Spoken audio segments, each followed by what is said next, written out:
Viva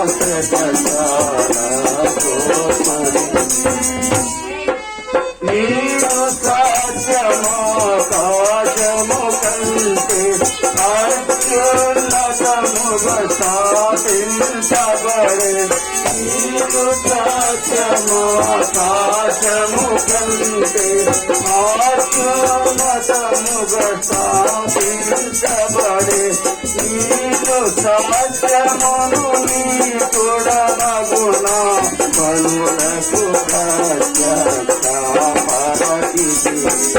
నీవు సత్యమును నీ చూడమగునా పనులకు పరచితి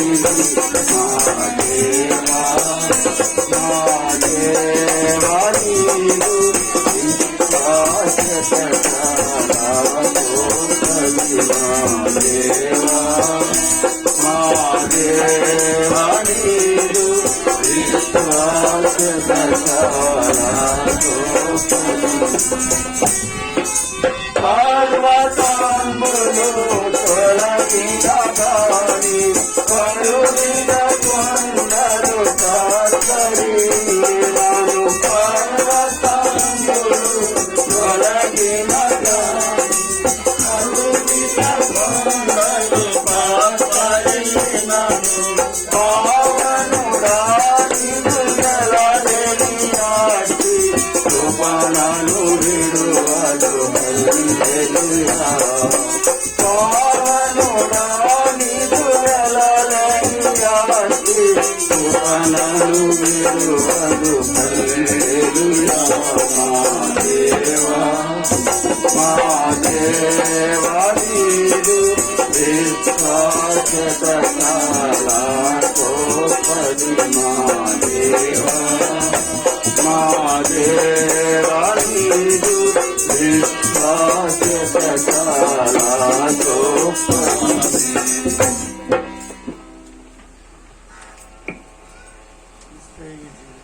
మూడో పాట సంఖ్య 3. క్రీస్తే ఈ జీవితంలో ఎంతైనా మంచి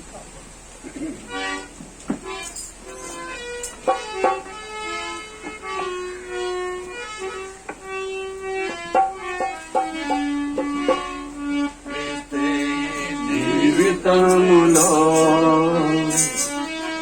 ఎంతైనా మంచి కాపరి క్రీస్తే జీవితములో ఎంతైనా మంచి కాపరి దుఃఖ సుఖములలో ఆయనే సహాయకుడు మనకు దుఃఖ సుఖములలో ఆయనే సహాయకుడు మనకు కష్టబాధలలో మన ప్రభువు సమీపముగానుండెనంతో కష్టబాధలలో మన ప్రభువు సమీపముగానుండెనంతో గాలితో కాడులను గర్జించుతూ మనతో నుండు యాత్రలో గాలితో కాడులను గర్జించుతూ మనతో నుండు యాత్రలో జీవితములో ఎంతైనా మంచి కాపరి జీవితములో ఎంతైనా మంచి కాపరి ఇహలోక సాగరము దాటునప్పుడు అలలెంతో మనలను కదిలింపగా ఇహలోక సాగరము దాటునప్పుడు అలలెంతో మనలను కదిలింపగా మునుకున్నప్పుడు మొరపెట్టిన మనలా రక్షించుతానే ముందునప్పుడు మొరపెట్టిన మనలా రక్షించుతానే క్రీస్తే ఈ జీవితములో ఎంతైనా మంచి కాపరి క్రీస్తే ఈ జీవితములో ఎంతైనా మంచి కాపరి జీవిత నావపై దాడి చేసే సాతాను క్రియలకు భయపడక జీవిత నావపై దాడి చేసే సాతాను క్రియలకు భయపడక ధైర్యము కొరకై ప్రార్థించిన ప్రభువే మనలా నడుపును ధైర్యము కొరకై ప్రార్థించిన ప్రభువే మనలా నడుపును క్రీస్తే ఈ జీవితములో ఎంతైనా మంచి కాపరి క్రీస్తే ఈ జీవితములో ఎంతైనా మంచి కాపరి జీవితములో నిరాశే కృంగిపోయే మనమున్నప్పుడు జీవితములో నిరాశే కృంగిపోయే మనమున్నప్పుడు బలపారది జీవాకిరే తమిస్తును బలపారది జీవాకిరే తమిస్తును జీవితములో ఎంతైనా మంచి కాపరి జీవితంలో ఎంతైనా మంచి కాపరి యేసు ప్రభువే మన దుర్గము ఆయాలయందే నిలచినచో యేసు ప్రభువే మన దుర్గము ఆయాలయందే నిలచినచో నిశ్చయముగా జయింతుము ఓడిపోవును శత్రువు నిశ్చయముగా జయింతుము ఓడిపోవును శత్రువు ఈ జీవితములో ఎంతైనా మంచి కాపరి జీవితంలో ఎంతైనా మంచి కాపరి దుఃఖ సుఖందులలో ఆయనే సహాయకుడు మనకు దుఃఖ సుఖందులలో ఆయనే సహాయకుడు మనకు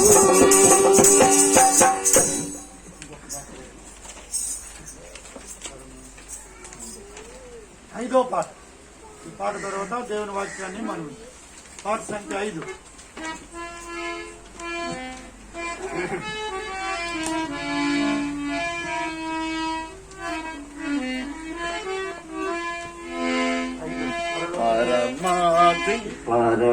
పరలోకమే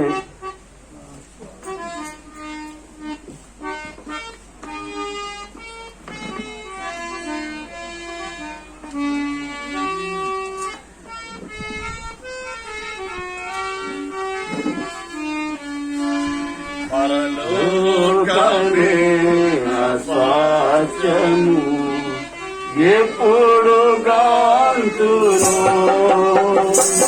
పరలోకమే స్వాస్థ్యము ఎప్పుడు గాంతును నా ప్రియ యేసుని నేను చూడగాంతును నా ప్రియ యేసుని ఎప్పుడు కాంతును పరలోకమే రాజ్యము ఎప్పుడు కాంతును పరలోకమే రాజ్యము ఎప్పుడు కాంతును ఆకలి దప్పులు దుఃఖము మానో వేదనలే వెచ్చగా ఆకలి దప్పులు దుఃఖము మానో వేదనలే వెచ్చగా పరమామృతం పొందను ప్రభు పాదముల చేరదను పరమామృతము పొందను ప్రభు పాదముల చేరదను పరలోకమే రాజ్యము ఎప్పుడు కాంతును పరలోకమే రాజ్యము ఎప్పుడు కాంతును సిలువే కాబడితిని ఇకనే కాదు జీవించుదా సిలువే కాబడితిని ఇకనే కాదు జీవించుదా ప్రభు యేసు మహిమా కొరకు గురి కలిగి జీవించుడు ప్రభు యేసు మహిమా కొరకు గురి కలిగి జీవించుడు పరలోకమే రాజ్యము ఎప్పుడు కాంతును పరలోకమే రాజ్యము ఎప్పుడు కాంతును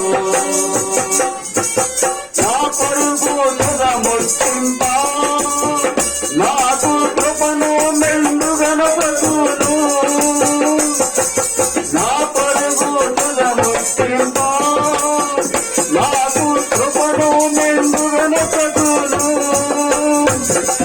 విశ్వాస మార్గములో విసుగాక పరుగెత్తెదను విశ్వాస మార్గములో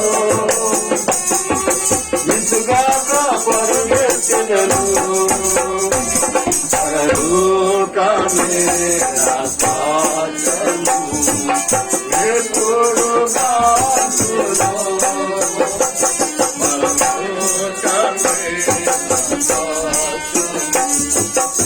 ఎప్పుడు కాంతును పరమ విశ్రాంతి పొందా పరలోకమందు చేరదను పరమ విశ్రాంతి పొందా పరలోకమందు చేరదను పగలు రాత్రలేదు ప్రభువే దీపమందును పగలు రాత్రలేదు ప్రభువే దీపమందును పరలోకమే రాజ్యము ఎప్పుడు కాంతును పరలోకమే రాజ్యము ఎప్పుడు కాంతును పిలుపును విని నేను కూడా సిద్ధపడతాను పిలుపును విని నేను కూడా సిద్ధపడతాను దినములు సాధించగా వాంఛాయు అధికంగానే దినములు సాధించగా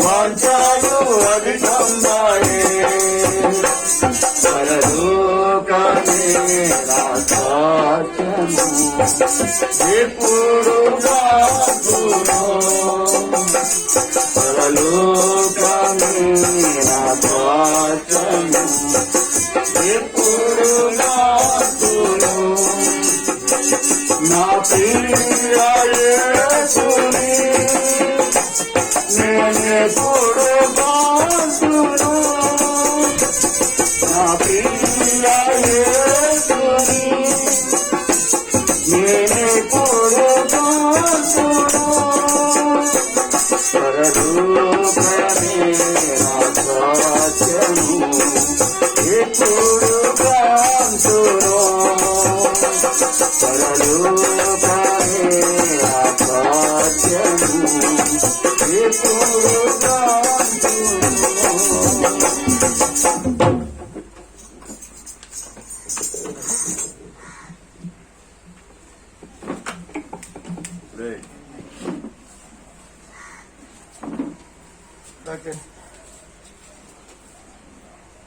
దయచేసి ఆదరణ కూడిక ఆరంభిస్తూ వచ్చాము. ఇంతవరకు పాటల ద్వారా కొన్ని ఆదరణ సంగతులు, పరలోకము మన స్వాస్థ్యం, ఎప్పటికైనా మనం అక్కడ చేరాలి. కాబట్టి ఈ మాటల ద్వారా, ఈ పాటల ద్వారా కొంతవరకు ప్రభు మన హృదయాలు సిద్ధపరుస్తూ వచ్చారు. ఇక్కడ కొంతమంది స్థానిక దైవజనులు ఉన్నారు.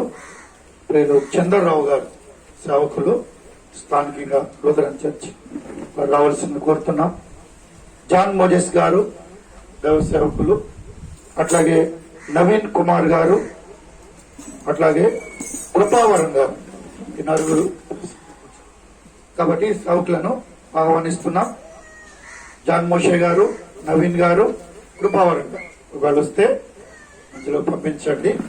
కాబట్టి ఇప్పుడు మనము గత మంగళవారమున ఇప్పుడు ఎఫ్రాయిం మహిమలోనికి పిలువబడుతూ వచ్చారు.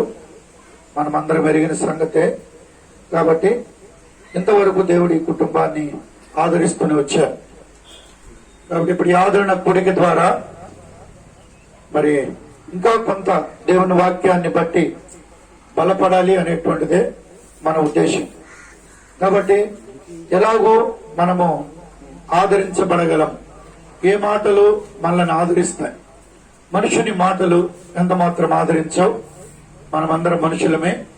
కాబట్టి ఎవరి మాట ఎవరికి కూడా అంత ఆదరణ కలిగించదు. అయితే యేసు ప్రభువు వారు ఇచ్చేటువంటిది గొప్ప ఆదరణ. కాబట్టి ఆయన ఇచ్చే ఆదరణ ఎవరు ఇవ్వలేరన్న అంత గొప్ప ఆదరణ.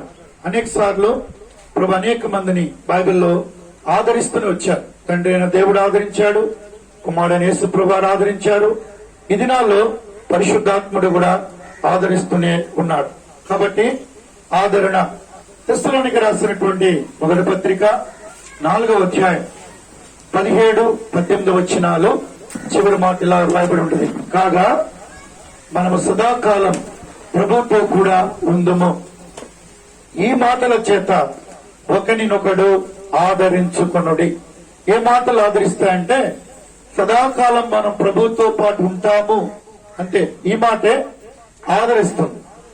కాబట్టి దేవుడిచ్చేటువంటి ఆదరణ ఇదే. మనం ప్రభుతో పాటు ఉండవలసిందే. ప్రభు దగ్గర నుంచి వచ్చాం, మళ్ళీ ప్రభు దగ్గరికే మనం చేరుకోవాలి. కాబట్టి మనం ఎక్కడి నుంచి వచ్చామో అక్కడికే మనం చేరుకోవలసిన వారు ఉన్నాం. అదే దేవుని వాక్యం ఆదికాండము నుంచి ప్రకటన గ్రంథం వరకు చెప్పే మాటలన్నీ కూడా అవే. మనం ఒక స్థలం అంటే దేవుని దగ్గర నుంచి వచ్చాం, మళ్ళీ దేవుని దగ్గరికి మనము చేరుకోవాలి. బైబిల్లో యోహాను సువార్త 11వ అధ్యాయములో ఒక సందర్భం మనం ఎరుగుదాం. మార్తా, మరియా, లాజరు. కాబట్టి వారి సహోదరుడైన లాజరు చనిపోతూ వచ్చాడు. కాబట్టి ఆయన రోగి అయి ఉన్నప్పుడే కబురు పెట్టారు యేసు ప్రభుకి. ఇదంతా మనం ఎరిగిందే. లాజరు రోగి అయి ఉన్నప్పుడే అయ్యా మరి ఆయన రోగి అయి ఉన్నాడు, వచ్చి వెళ్ళమని కబురు పెట్టారు. కానీ యేసు ప్రభు రాలే. లాజరు చనిపోయాడు కానీ రాలే ప్రభు. దాదాపు అప్పటికి ఎన్ని రోజులైందంట? 4 రోజులైంది. కాబట్టి 4 దినాలు, కాబట్టి ఇంకా ఆయన వాసన కూడా వస్తాడు అన్నట్టుగా చెప్పారు. కాబట్టి ఇక ఇప్పుడెందుకు మనం వెళ్ళడం అన్నట్లు. కాబట్టి యేసు ప్రభువారు అక్కడ ఒక మాట చెప్పారు. 11వ వచనం, యోహాను సువార్త 11:11. ఆయన ఈ మాటలు చెప్పిన తరువాత మన స్నేహితుడైన లాజరు నిద్రించుచున్నాడు, అతనిని మేలుకొల్ప వెళ్ళుచున్నాను. శ్రేష్టమైన ఆదరణతో కూడిన మాట. లోకస్తులకి ఇది ఎలా ఉంటదంటే, చచ్చిపోయినాడు బతుకుతాడా, బతుకున్నప్పుడేమో రాలేకపోయాడు ఈయన. కాబట్టి ఇదంతా కొంత అసందర్భమే. కానీ ఇప్పుడేంటి, ఇంత చనిపోయాడు, రోగి ఉన్నప్పుడేమో కోరబడితే రాలేదు, ఇప్పుడేమో చనిపోయాడని చెప్తే ఇప్పుడేమన్నాడు, రండి నిద్రపోతున్నాడు అంటున్నాడు. కాబట్టి ఇప్పుడు ఎట్లా, ఇదంతా కూడా చాలా సమస్యతో కూడింది. అయినప్పటికీ యేసు ప్రభువారు ఈ నిద్ర పర సంబంధమైనదిగా చెప్తూ వచ్చారు. కాబట్టి వారు నిద్రించుతున్నారు అని రాస్తూ వచ్చారు. నిద్ర అనేటువంటిది ఒకవేళ మరణం అనేటువంటి మాట మరొక పర్యాయ పదంగా బైబిల్లో రాయబడుతూ వచ్చింది. దేవుని ప్రజలకు ఇది ఒక నిద్ర. అలసిపోయిన వారికి, శ్రమలో ఉన్న వారికి, గాయాలతో ఉన్న వారికి, విశ్రాంతి లేని వారికి ఇదే విశ్రాంతి. ఎప్పటి వరకు అంటే యేసు ప్రభువారు వచ్చే వరకు కూడా వారు విశ్రాంతిగా ఉంటారు. అందుకని ప్రకటన గ్రంథం 14వ అధ్యాయం 13-14 వచనాలు చెప్పారు. ఇప్పటి నుండి ప్రభునందు మృతునుందే మృతులు ధన్యులు. కాబట్టి వారు తమ ప్రయాసలు మాని విశ్రాంతి నొందుచున్నారు అని రాయబడుతూ వచ్చింది. వారు ప్రయాస మానారు. ఎఫ్రాయిము కూడా దాని గురించి చెప్పగలం. గత బర్యాల రోజు చెప్తూ వచ్చాం. ఎఫ్రాయిము అనేటువంటి మాటకు అర్థమే అభివృద్ధి, ఆశీర్వదించబడిన వాడు. మనషే పెద్దవాడు, ఎఫ్రాయిం చిన్నవాడు. అయినప్పటికీ ఆశీర్వాదాలు ఎఫ్రాయిముకే దక్కుతూ వచ్చినాయి. ఎఫ్రాయిముని దేవుడు అధికంగా ఆశీర్వదించాడు. ఎఫ్రాయిములో కూడా కొన్ని లోపాలు లేకపోలేదు. కానీ దేవుడు హోషేయ గ్రంథంలో ఆయన పిలిచిన పిలుపు, ఎఫ్రాయిము నా ముద్దు బిడ్డ, నేను ఇట్లు నిన్ను మరిచిపోతును. కాబట్టి ఆ విధంగా కొన్ని సందర్భాలు మనం వింటూ వచ్చాం. నిజంగా ఈయన కూడా దేవుని ద్వారా రక్షించబడ్డాడు, దేవుని బిడ్డగా పిలువబడ్డాడు. గత సారి చెప్తూ వచ్చాడు, విజయవాడ నుంచి వచ్చిన అన్న అబ్రాహం గారు. ఎక్కడికి వెళ్ళినా అంటే మీటింగ్ అనగానే బైబిల్, కీర్తన పుస్తకం 2 ఉంచుతాడు, తనతోనే ఉంటాడు. మనమైతే ఇలా బ్యాగ్లో పెట్టుకుని అన్న వస్తాం, 2 విడిగానే పట్టుకుని వస్తాడు. కాబట్టి మందిరానికి 2 విడిగానే బైబిల్, కీర్తన పుస్తకం. ఆయన ఆటోలో ఉన్నా, గత బస్సులో ప్రయాణం చేసినా మందిరానికి తప్పకుండా ఆయన వచ్చినప్పుడు అదే సాక్ష్యం. కొంతమంది బైబిల్ పట్టుకెళ్ళడానికి కూడా సిగ్గు, ఇంత చిన్న చిన్న బైబిల్లో జేబుల్లో పెట్టుకున్నాం, ఎక్కడ పెట్టుకున్నాం. కొంతమంది మందిరాలకు వస్తారు, కాగితాల్లో చుట్టుకుని వస్తారు, పేపర్లో చుట్టు పట్టుకొస్తారు. చాలా మంది ఉంటారు రకరకాల ప్రజలు. వారు ఏమంటారంటే భయపడతారు దేవుని విషయమా, కానీ అట్లు భయపడిన వాడు కాదు. అలాగే ఫిబ్రవరిలో జరిగేటువంటి మీటింగ్స్ లో ముఖ్యంగా రాత్రులు అంతా అయిపోయిన తర్వాత అక్కడే ఉండేవారు. కాబట్టి యవనస్తులతో కలిసి తన పని అంతా చేసేవాడు. పండుకునే టైంకి వెళ్ళేవాడు, ఆ పెండాలంతా ఊడ్చి మళ్ళీ తెల్లారి మీటింగ్ కి దాన్ని రెడీ చేసేవాళ్ళం. అప్పుడు ఎఫ్రాయిం, ఈ యవనస్తులందరూ కూడా సహాయపడుతూ వచ్చేవారు. ప్రభు మర్చిపోలేదు. కానీ మనకి ఎలా ఉంటదంటే ఒక బాధ మాత్రం మిగిలిపోతుంది. ఏమనంటే, ఎందుకు దేవుడు కాపాడలేదు, ఎందుకు దేవుడు స్వస్థపరచలేదు, ఎందుకు దేవుడు మరి ఇట్లా చేశాడు. ఇవి చాలా ప్రశ్నలే, మనకే కాదు బైబిల్ అనేక మంది కూడా వచ్చినాయి ఆ ప్రశ్నలు. ఎందుకు దేవుడు ఇలా చేస్తున్నాడు? యేసుప్రభువు వారు మాట అన్నారు, ఇప్పుడు నేను చేయబోనది నీవు ఎరగవు, ఇక ముందు దాన్ని నీవు తెలుసుకుంటావు. ఇప్పుడు జరుగుతున్నదంతా కూడా మనకు కొంత కష్టమే. చదవండి సామెతల గ్రంథం 13-12 వచ్చిన ఏముందో చూడండి. సామెతల గ్రంథం, సామెతలు 13-12 వచ్చిన చదవండి ఎవరైనా. సామెతలు 13-12. కోరిక సఫలము కాకుండుట చేత హృదయము నొచ్చుకుంటు. ఇప్పుడు అందరికి ఉన్న బాధ అదే. కోరిక సఫలం కాలే. ఏం కాలేదు? ప్రతి వారి కోరికలు ఉంటాయి. విద్యార్థులకైతే పాస్ అవ్వాలని, రోగులకైతే స్వస్థపడాలని, బ్రతకాలని, ఇంకా జీవించాలని మన ప్రార్థనలు ఇవన్నీ ఉంటాయి. కోరిక సఫలము కాకుండుట చేత హృదయం ఏమైపోయింది? ఇప్పుడు నొచ్చుకుంటుంది, బాధలో ఉంది.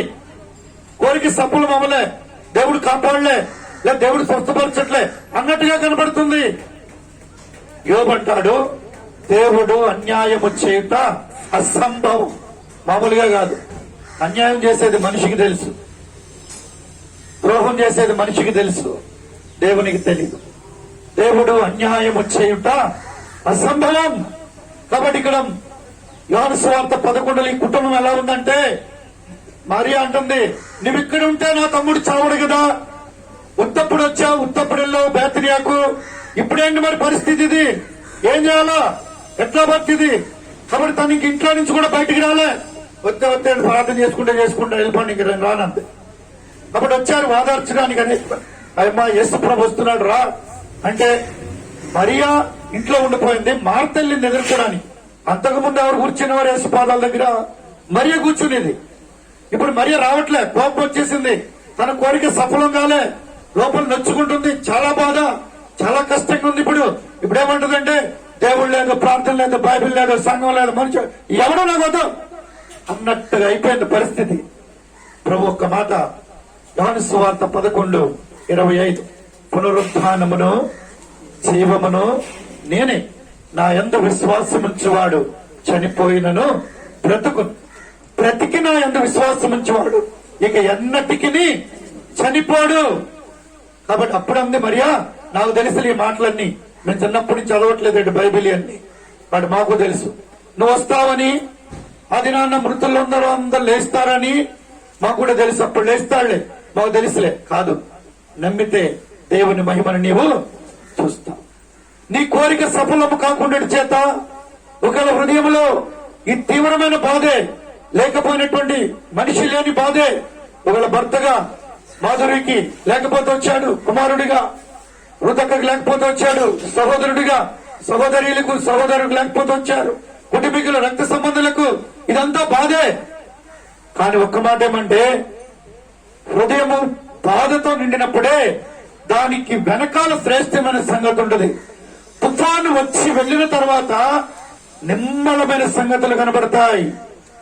ఇప్పుడు తుఫాను వచ్చినట్లుగా కుటుంబంలో ఈ సంగతులన్నీ సంభవించినాయి. వెంట వెంటనే నిజమే.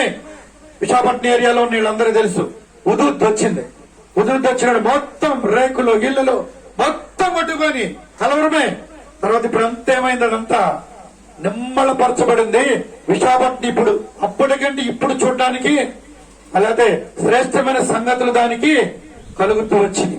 కొన్ని సంగతులు దేవుడు నీ జీవితంలో తుఫాను వల్ల ఇస్తాడు.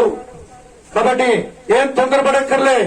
ఇప్పుడు దుఃఖపడుచున్న మీరు ఎవరంట? ధన్యులు, ఓదార్చబడతారు. దేవుల్లో ఓదార్పు ఉంది. ఎవరమైనా దేవుడు లాజరు సమాధి దగ్గరికి వచ్చాడు. యేసు ప్రభు లాజరు సమాధిలో నుంచి, లాజరు బయటికి రా అన్న పిలవగానే లాజరు బ్రతికి వచ్చాడు. కానీ లాజరు మళ్లీ చచ్చిపోయాడు. ఎందుకంటే దేవుని మహిమ చూపించడానికే. కాబట్టి బ్రతికిన లాజరు మళ్లీ చనిపోయాడు. చనిపోకుండా పరలోకానికి వెళ్ళింది ఎవరు? బైబిల్లో ఇద్దరు, మూడో వ్యక్తి. కాబట్టి ఇద్దరు, ఒకటి ఏలియా, హాను. దేవుని లేదా వారు కొనిపోబడుతూ వచ్చారు.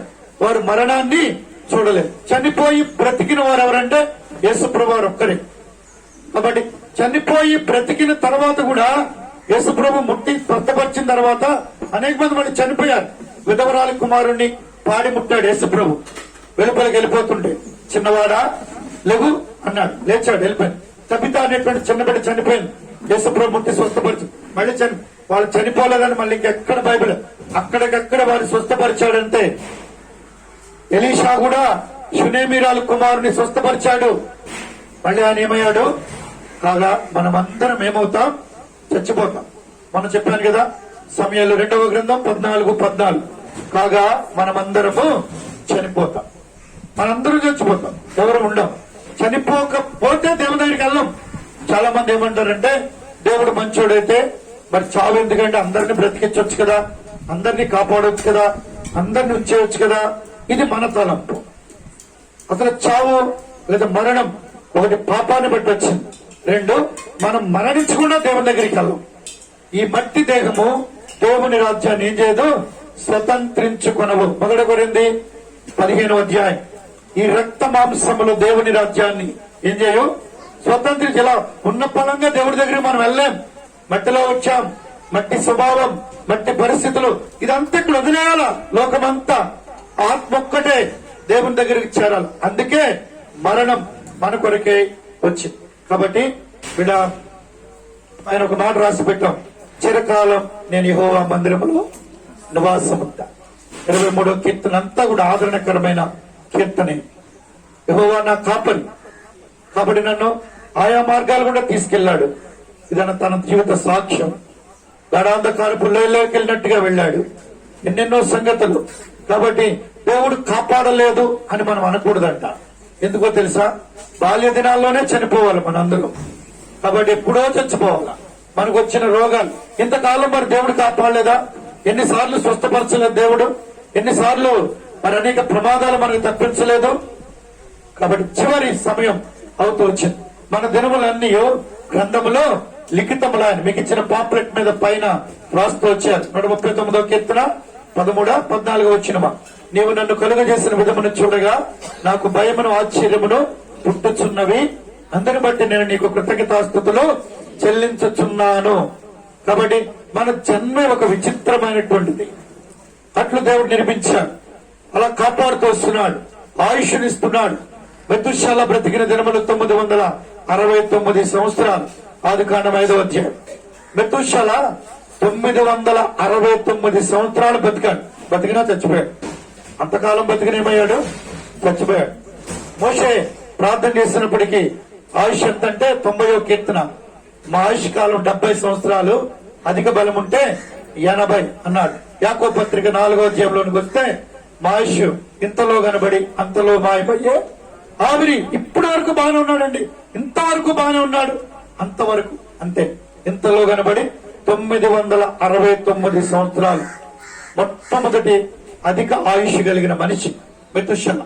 అక్కడి నుంచి ఆయుష్ తగ్గుకుంటూ వచ్చింది. మోషే కాలానికి వచ్చినప్పటికీ 70 సంవత్సరాలకు వచ్చింది. యాకోబు అంటాడు, ఇక ఇంతలో కనబడి అంతలో మాయమయ్యే ఆవిరియే కదా. ఇది మన బ్రతుకు. కూర్చున్న మనం అందరం ఇప్పుడు ఆయన గురించి ఆలోచిస్తున్నాం. చిన్న వయసే ఏమో, ఇంతవరకు మనల్ని దేవుడు ఎందుకు ఉంచాడో తెలియదు. కాబట్టి ఇప్పుడు యేసు ప్రభు త్వరగా లోకానికి రాబోతున్నాడు. కాలం అంతమైపోయింది. దేవుని రాజ్యం సమీపిస్తుంది. ఈ దినాలు ఎలా ఉన్నాయో తెలుసా? నోవహు దినాల్లో ఉన్నాయి. ఈ దినాలు ఎలాంటివో తెలుసా?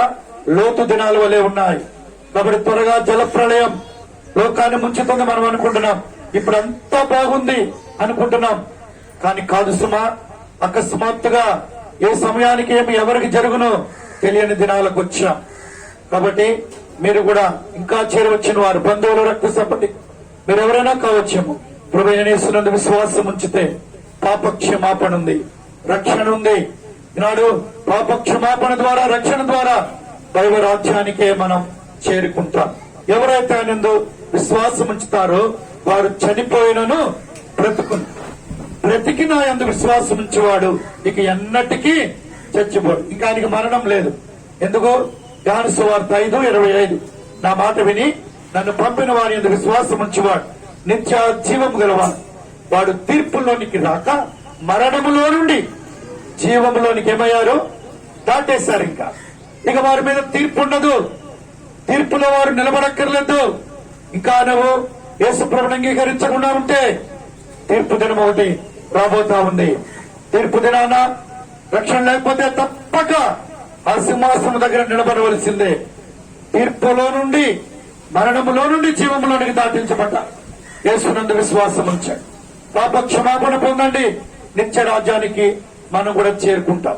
మనం చచ్చిపోక ముందు అనేక చోట్ల నేను ఇదే చెప్తా ఉంటాను, మంచి పేరు చాలా ప్రాముఖ్యం. ప్రసంగి 7:1, ఒకరి జన్మదినము కంటే మరణ దినమే మేలు, సుగంధ తైలము కంటే ఏంటంట మంచి పేరు మేలు. ఎంతకాలం బతికామన్నది కాదు, ఎలా బ్రతికామన్నది కావాలి. కాబట్టి దేవుని కొరకు ఎలా ఉన్నాం, మంచి మంచి సెంట్లు పూసుకునే కంటే మన పేరు, మన వాసన బయటకు రావాలా. వారు మంచివారండి అనిపించుకోవాలా. కాబట్టి సుగంధ తైలము కంటే మంచి పేరు ఎఫ్రాయిముకు మంచి పేరు ఉంది. ఫ్యాక్టరీలోనైనా, ఇంట్లోనైనా, సంఘంలోనైనా, లేకపోతే స్నేహితుల మధ్య, మీకు అందరూ తెలిసిందే. మీరందరూ ఈ ఓడి వారు. మేమైతే ఎప్పుడెప్పుడో కొన్ని సార్లే చూస్తాం. మీరందరూ ఆయనతో ఉన్నవారు కదా. కాబట్టి మంచి పేరు, ఆ మంచి పేరు కావాలంటే ఏం చేయాలా? సామెతల గ్రంథం 3:3 మంచి పేరు కావాలంటే అన్నదానాలు, గోదానం, భూదానం, వస్త్రదానం, రక్తదానం, వస్త్రదానం, విద్యాదానం, స్థలం దానం, స్కూల్స్ కట్టించి, బస్సు కట్టి, వేసవకాలం సెలవేంద్రాలు ఎట్టి, దీనివల్ల ఆ మంచి మనిషి లేదా చాలా శ్లోకాలు రాస్తారు కదా, స్లోగన్స్ మంచి మంచి రాస్తారు. ఏవేవో పేరు పొందినవాడు, పిలిస్తే పలికేవాడు, ఎవరైనా రాస్తారు చచ్చిపోయాడు. అదండి కాదండి. మంచి పేరు ఎలా వస్తుంది? సామెతలు 3:3 దయను సత్యమును ఎన్నడూ నిన్ను విడిచిపోనివ్వకు, వాటిని కంఠాభూషణముగా ధరించుకోను, నీ హృదయమును పలక మీద వాటిని రాసుకో. అప్పుడు దేవుని దృష్టి ఎందును, మానవుల దృష్టి ఎందును నీవు దయనుంది మంచివాడవని అనిపించుకుంటావు. దయ, సత్యం ఈ రెండు మనల్ని విడిచిపోకూడదు. ఎప్పుడు కూడా జ్ఞాపకం పెట్టుకో. ఇవే మంచి పేరు తీసుకొస్తాయి. కాబట్టి మంచి పేరు కావాలంటే దయ ఉండాలా, సత్యం ఉండాలా జీవితంలో. ఈ రెండు లేకపోతే మంచి కానే కాదు. కాబట్టి ఈ రెండు నువ్వు కలిగి ఉండు. అప్పుడు దేవుని దృష్టికి మంచోడు అవుతావు, మనుషుల దృష్టి కూడా మంచోడు అవుతావు. చనిపోయాక పొగడతలు చాలా మంది చెప్తారు, అది కాదు. కాబట్టి చాలా మంది అప్పటి వరకు పాపంలో ఉండి చనిపోతారు. వాళ్ళ పెట్టెల మీద కూడా పేరు రాస్తారు. ఏమని? ప్రభునంద మృతులుండే వృత్తులు, ప్రభునంద మృతులుండడా. అప్పుడు వరకు ఆ సాయంకాలం వరకు తాగే చచ్చిపోతాడు. చుట్ట మాండు, బీడీ మాండు. కాబట్టి అయినా రాస్తారు వాళ్ళ పెట్టెల మీద, ఆ సమాధుల మీద రాస్తారు, పలకల మీద కాదు. ఊరికే వాళ్ళ సాటిస్ఫాక్షన్, వాళ్ళ తృప్తి కొరకు రాసుకుంటారు. అక్కడ యథార్థతను ప్రభు చూస్తున్నాడు. నువ్వు మంచివాడవని దేవుని దృష్టిలో అనిపించుకోవాలా, మనుషులు కూడా చెప్పాలి. కొంతమంది ఏమంటారంటే, నేను అంత మంచివాడో దేవుడు తెలుసు, నాకు తెలుసు. మరి మనుషులకో, చూసేవాళ్ళకో, ఇరుగు పొరుగు వాళ్ళకో అది అక్కర్లేదేంటి? నేను ఎంత మంచోడో, లేదా నేను ఎంత ప్రార్థన పరుణ్ణో, నేను ఎంత ప్రార్థన చేస్తానో దేవుడు తెలుసు, నాకు తెలుసు. నీకెందుకో? మరి నీకు నాకు కూడా కావాలా, మనుషుల దగ్గర కూడా సాక్ష్యం కావాలండి. కాబట్టి చెప్తారు ఏమని? మన కొరకే ఒక 4 సాక్షులను ఏం చేయాలంట? సంపాదించుకోవాలి. ఎందుకో? కొంతమందికి అసలు ఎవరు ఉండరు, ఎవరు రారు కూడా. జాగ్రత్త. మన మరణమే ప్రాముఖ్యం. ప్రసంగిలు ఏమంటాడు తెలుసా? ఒకడు 100 మంది పిల్లలను కలిగి సరిగా సమాధికి వెళ్ళకపోతే వాని గతి పిండము గతి కంటే దౌర్భాగ్యం. ఎంతమంది ఉంటే సుఖమేంటి? వాళ్ళు సరిగా సమాధి చేయమని. నిజంగా ఎఫ్రాయిం దేవుణ్ణి ప్రేమించాడు, దేవుణ్ణి గణపరిచాడు, దేవుని బిడ్డగా పిలువబడ్డాడు. దేవుడు ఆయన మరణాన్ని కూడా గణపరిచాడు. ఆ రోజు ఆశ్చర్యపోయాం అక్కడ వరకు జనం. నేను తర్వాత వచ్చిన తర్వాత అడిగాను, అందరికీ ఇలాగే వస్తారా, లేకపోతే ఎఫ్రాయిం కొరకే వచ్చారా ఇంతమంది అని అడిగా పిల్లలు బరియల్ గ్రౌండ్ లో. అంటే ఒక మంచితనం అనేది సంపాదించుకోవాలా, లేకపోతే మనం కూడా ఎవరు రారు కూడా. దినాలు బాగా కష్టంగా ఉన్నాయి. నీ మంచి పేరు ఇప్పుడు వరకు ఒకవేళ లేకపోతే ఇప్పుడైనా బ్రతకాలని ఉంటుంది. ప్రతి మనిషికి బ్రతకాలి ఉంటుంది, ఎంతకాలమైనా బ్రతకాలి ఉంటుంది కదా. 34వ కీర్తనలు అంటాడు. ఎంత 11వ వచనమా? మేలు నొందొచ్చు అనేక దినములు బ్రతుకోరువాడు ఎవడైనా ఉన్నాడా? మేలు నొందొచ్చు అనేక దినములు బ్రతుకోరువాడు ఎవడైనా ఉన్నాడా? ఎక్కువ దినాలు, అనేక దినాలు.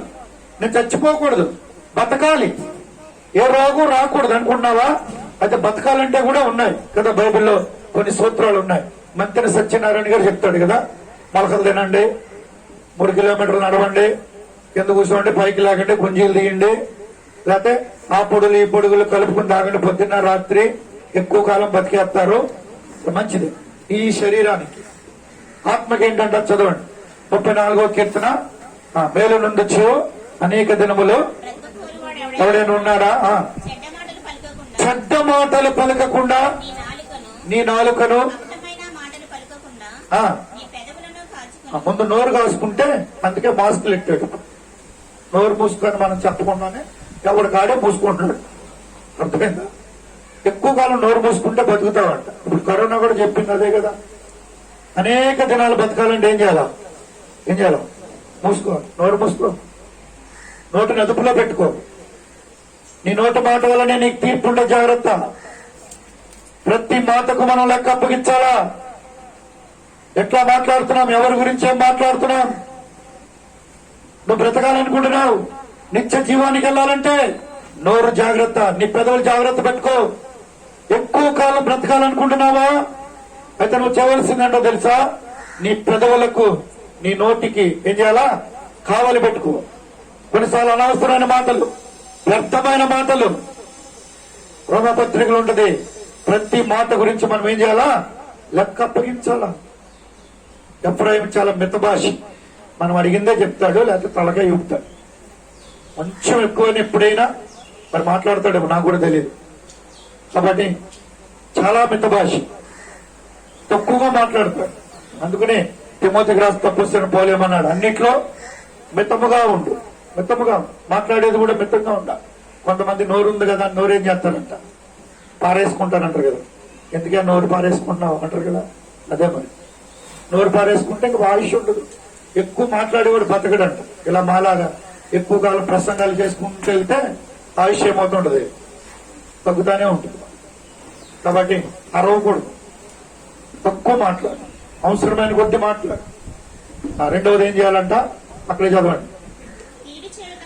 కీడు చేయటం మాని మేలు చేయి. కీడు చేయొద్దు ఎవరికి.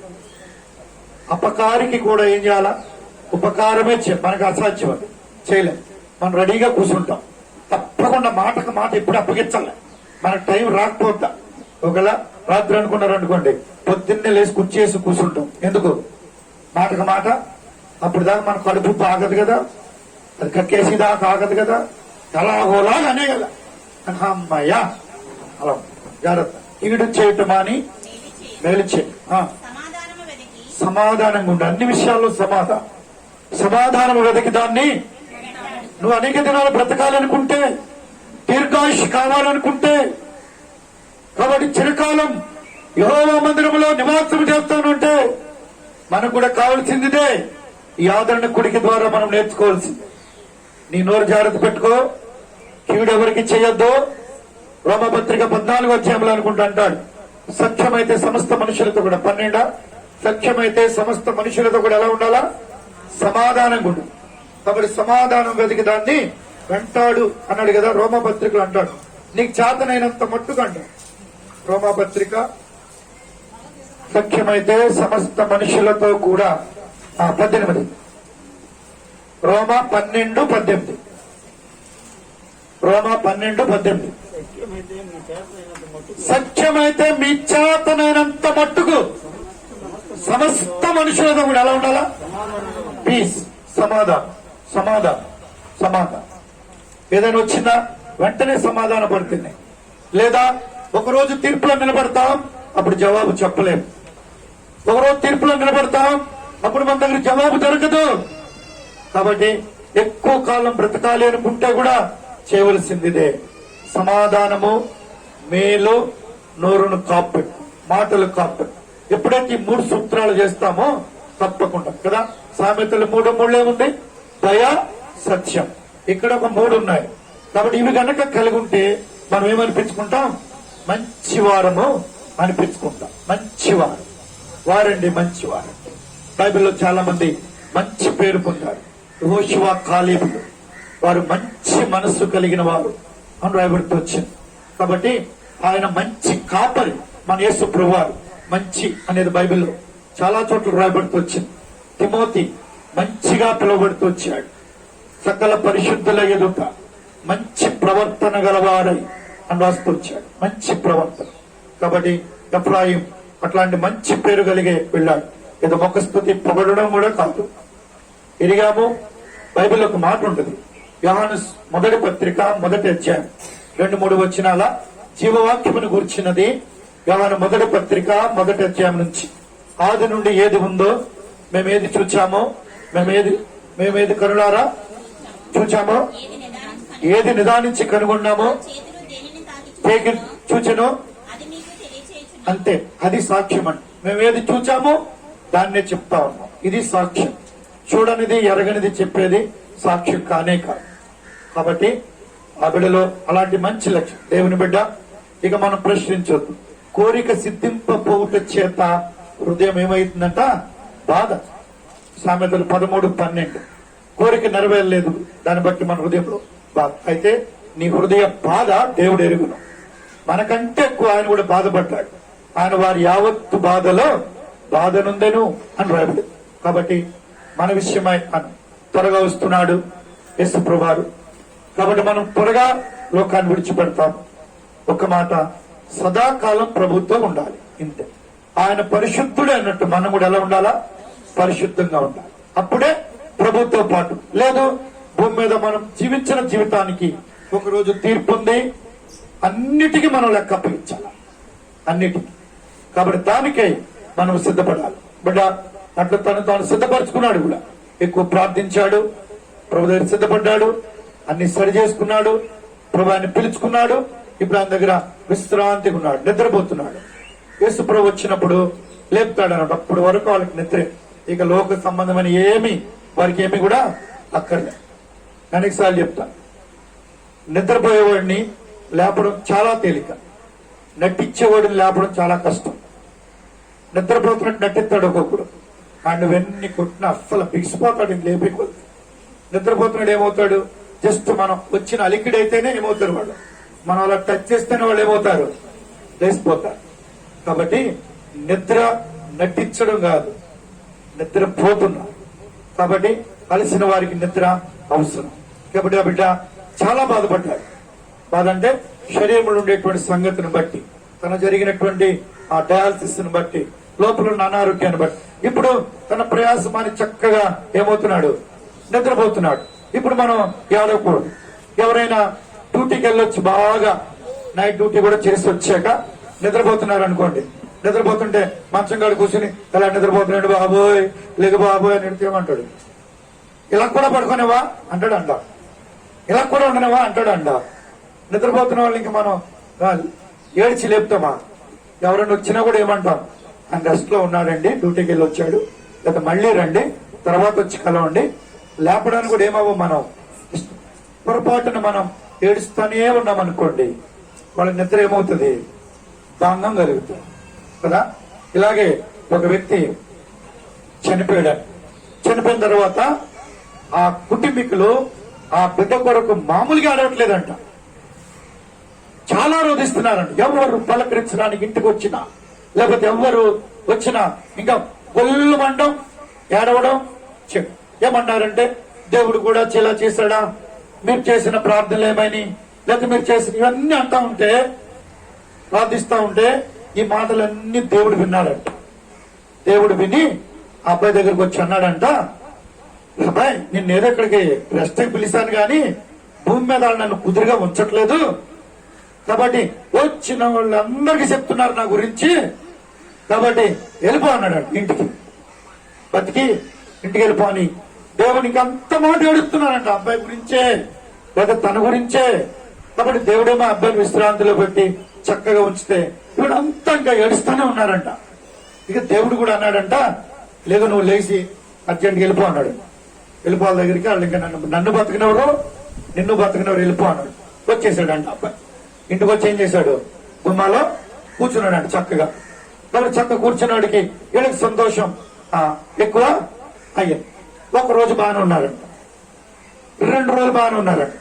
3వ రోజు నుంచి యథారాజా పంపలు అన్ని ఉంటాయి కదా, ఉండియే కదా, జరిగాయి కదా. 2 రోజులు బాగున్నారు. అక్కడి నుంచి మళ్ళీ మొదలెట్టారు.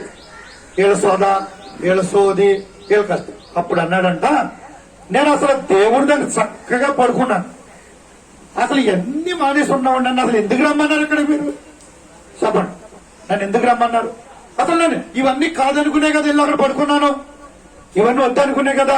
దేవుని రాజ్యం అంతా చక్కగా ఉంది, అక్కడ ఎంత ప్రశాంతంగా ఉంది, దోతలు, పాటలు, అక్కడ ఉండేటువంటి సంగతులు, దేదీప్యమానమైన తేజస్సు, ఇవన్నీ వదిలి మళ్ళీ ఏం చేశారు? నన్ను ఇక్కడికి ఇవన్నీ చూడవలసిందేగా, ఇవన్నీ వినవలసిందేగా. కాబట్టి ఇప్పుడు ఏం చేద్దాం? అక్కడే పడుకొనిద్దామా, పిలిద్దామా? చెప్పండి, మీరే చెప్పండి. పిలిద్దామా, అక్కడే పడుకొనిద్దామా? రాజు అన్నాడు దావీదు, నేను అక్కడికి వెళ్ళవలసిందే గాని ఆయన ఇక్కడికి రాడు, కుమారుడు రాడు. కాబట్టి బిడ్డడు అనారోగ్యం ఉన్నప్పుడు ఉపవాసం ఉంచాడు, ప్రార్థన చేశాడు, ఎన్నో ప్రార్థనలు చేశాడు. కానీ బిడ్డ దేవుని గ్రంథంలో రాయబడిన ప్రకారం దేవుని బిడ్డను దేవుని తీసుకున్నాడు, ఆయన బిడ్డను ఆయన తీసుకున్నాడు. కాబట్టి ఇప్పుడు అందరూ అనుకున్నారు ఇక బిడ్డ చచ్చిపోయాడు, రాజు మన మాటిండు, కాబట్టి ఎలా చెప్పాలో ఏంటో ఇవన్నీ అనుకుంటే వీళ్ళకంటే ముందు రాజే స్నానం చేసి బట్టలు వేసుకుని తైలం పూసుకుని వచ్చి అన్నాడంట, భోజనం పెట్టండి రా అన్నాడంట. వీళ్ళందరూ స్టన్ అయిపోయాడు. ఇక పిచ్చి పట్టిందా, దయ పట్టిందా? పెట్టి చనిపోతాడన్నప్పుడేమో పడక మీద ఉంటే ఉపవాసం ఉంచి ఏడ్చాడు, చచ్చిపోయాడు రా అంటే ఇలా చెప్తాడు. అప్పుడు ఏంటి రాజా ఇదంతా అని అడిగితే చెప్పాడు. ఏమన్నాడు? మనమందరం అక్కడికి వెళ్దాం, బిడ్డ స్వస్థపడతాడేమో అని నేనేం చేశాను, ఉపవాసం ఉంచి ప్రార్థించాను. కానీ దేవుడు తన బిడ్డను తాను తీసుకుని ఆయన దగ్గర పెట్టుకున్నాడు.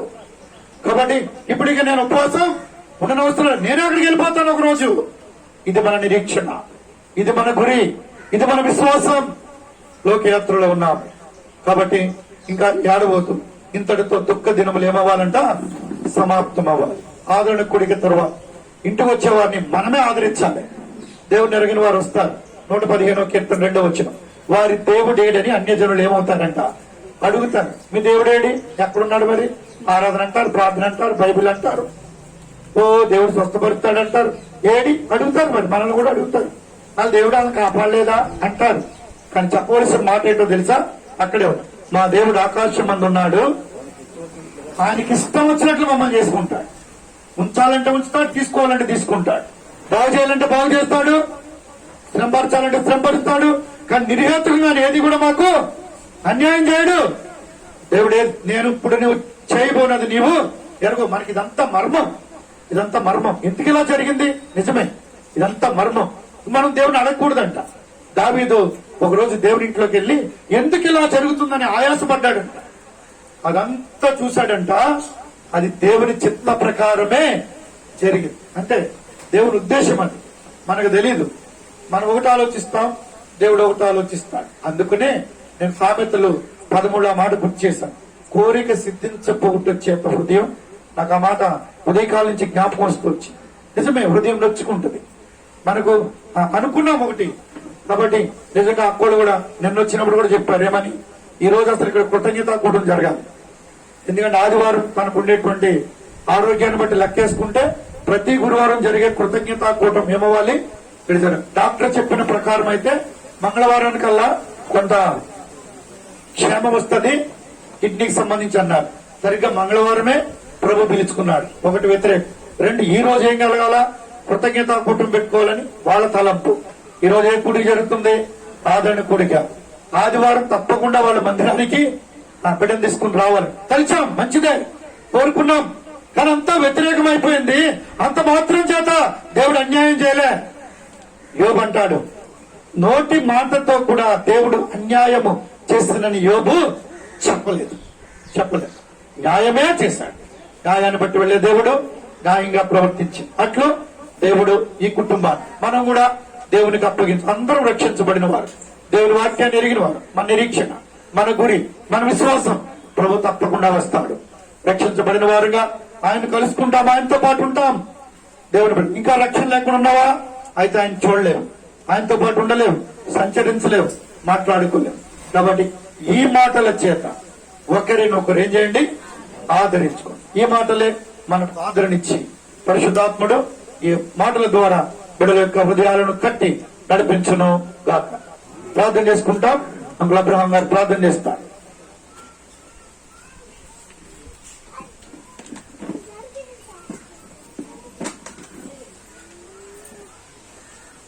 కలిగిన మా తండ్రి,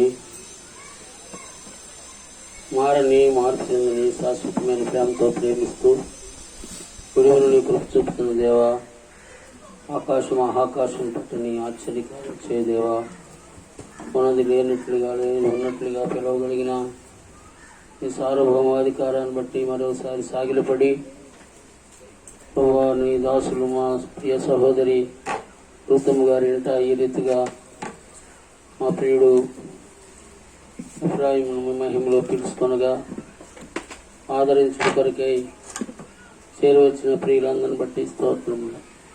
నీ మా గమనంలో మీరు తెచ్చిన వారే మా హృదయంలో ఉన్న బాధను మీరు బయలుపరుచున్నారు. అయితే నాయన సమస్త మెరిగిన తండ్రివి, మరొకసారి నీ కనికరాన్ని కోరుకుంటూ ప్రియబిడ్డ మాధురిని సంపూర్ణంగా ఆదరించండి. యెషయా గ్రంథం 66:13 వాక్య ప్రకారం యెరూషలేములోని ఒక తల్లి వారిని ఆదరించినట్లుగా ఆదరించే దేవుడు. 2 కొరింథీ 1వ అధ్యాయంలో కనికరం చూపు తండ్రివి, సమస్త ఆదరణ ఇచ్చే దేవుడు అని ఇచ్చిన మాట ప్రకారం ప్రభువా భార్యగా ప్రియబిడ్డను, అలాగే తల్లిగా రూతమ్మ గారిని, వారి సహోదరులు అందరినీ మీరు నీ నామం పేరట ఆదరించి నీ నామానికి మహిమ తెచ్చుకోండి. విన్న మాటలు నిష్ప్రయోజనం కాకుండా ప్రభువా మీ కృపను కుమ్మరించండి. చేరు వచ్చి ఆదరించడానికి వచ్చిన అందరూ కూడా వారి కుటుంబం కొరకై నిత్యము ప్రార్థించినట్లుగా మీ దయను కుమ్మరించమని ఇవ్వబడిన మాటలకు నీరు కట్టండి. తర్వాత ఇవ్వబోయే సాక్ష్యాలు కూడా మీరు నీరు కట్టి నీ నామానికి మహిమ తెచ్చుకొని కుటుంబస్తులందరినీ ఆదరించి మహిమ పొందమని త్వరగారానైన క్రీస్తు ప్రభు వారి ఘనమైన నామంలో స్తుతించి ప్రార్థించి వినయంతో ప్రతిమలాడి వేడుకొంటున్నాను తండ్రి. ఆమేన్. ఆమేన్. సమయంలో ఒక పాట పాడదాం. తర్వాత ప్రియులు చంద్రరావు గారు, తర్వాత ఇక్కడ ఒకవేళ నవీన్ కుమార్ గారు, అలాగే కృపావరం గారు ఉంటే కనుక లోపలికి రండి. స్టేజ్ మీద స్థానిక సేవకులు ఇక్కడ నవీన్ కుమార్ గారు, అలాగే కృపావరం.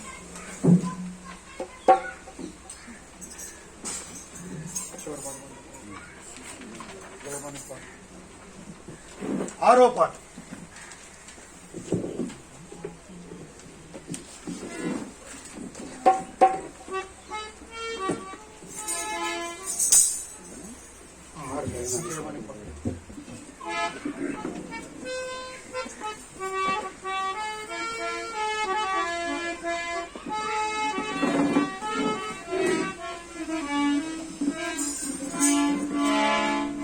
జయమని పాడు ప్రభు యేసునకే హోసన్నా జై.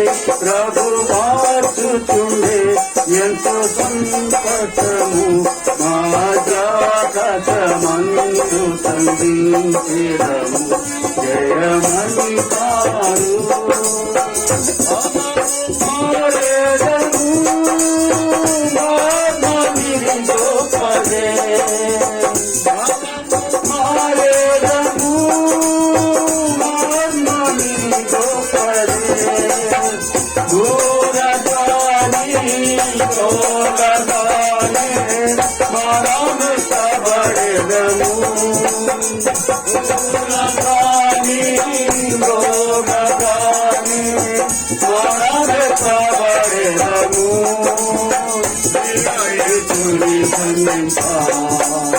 మానమాయన వరమే ప్రియయేసుని సంధింప మానమాయన వరమే.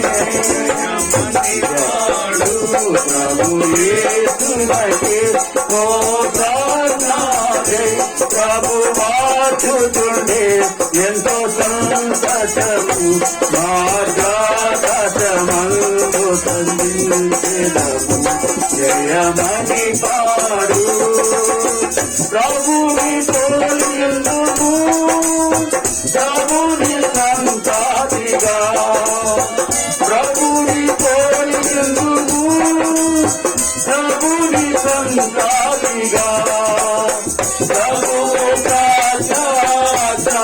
ప్రజామైనప్పుడు అమర్యాద ధరింతుము. ప్రభువు మైనప్పుడు సమర్థత ధరింతుము. పొందేదాము ప్రభువునే మనమయన వరమే.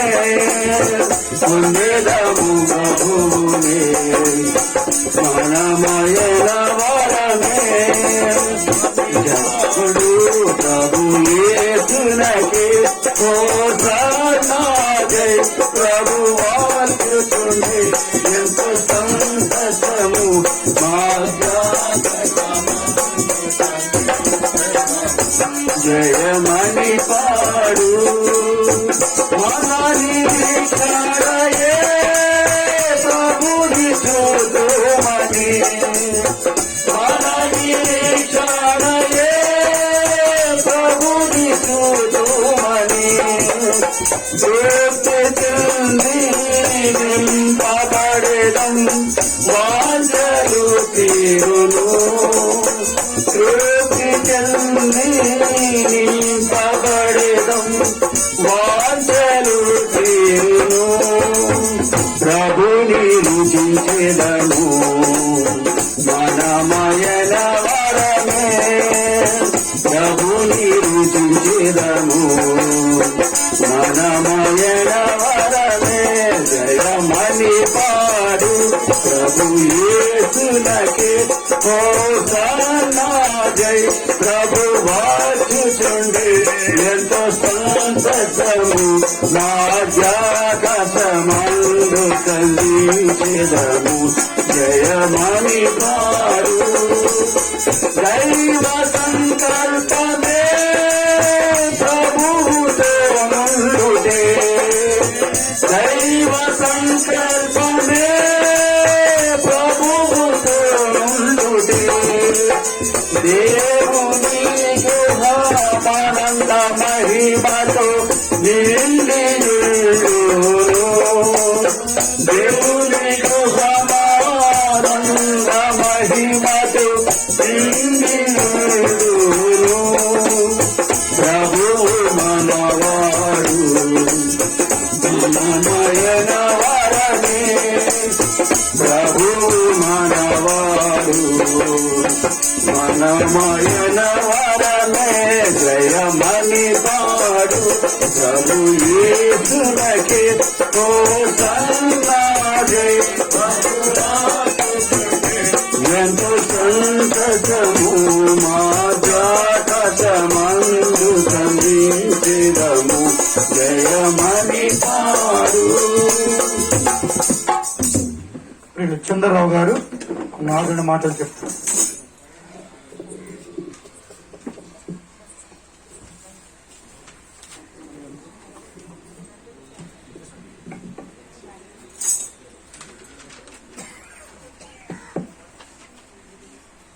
మిక్కిలి ప్రియ దేవుని సమూహమైన మన ఎల్లరకు ప్రభునందు కూడి ఉన్న సమయంలో ఈ ప్రత్యేక ప్రాముఖ్యమైనటువంటి సమయం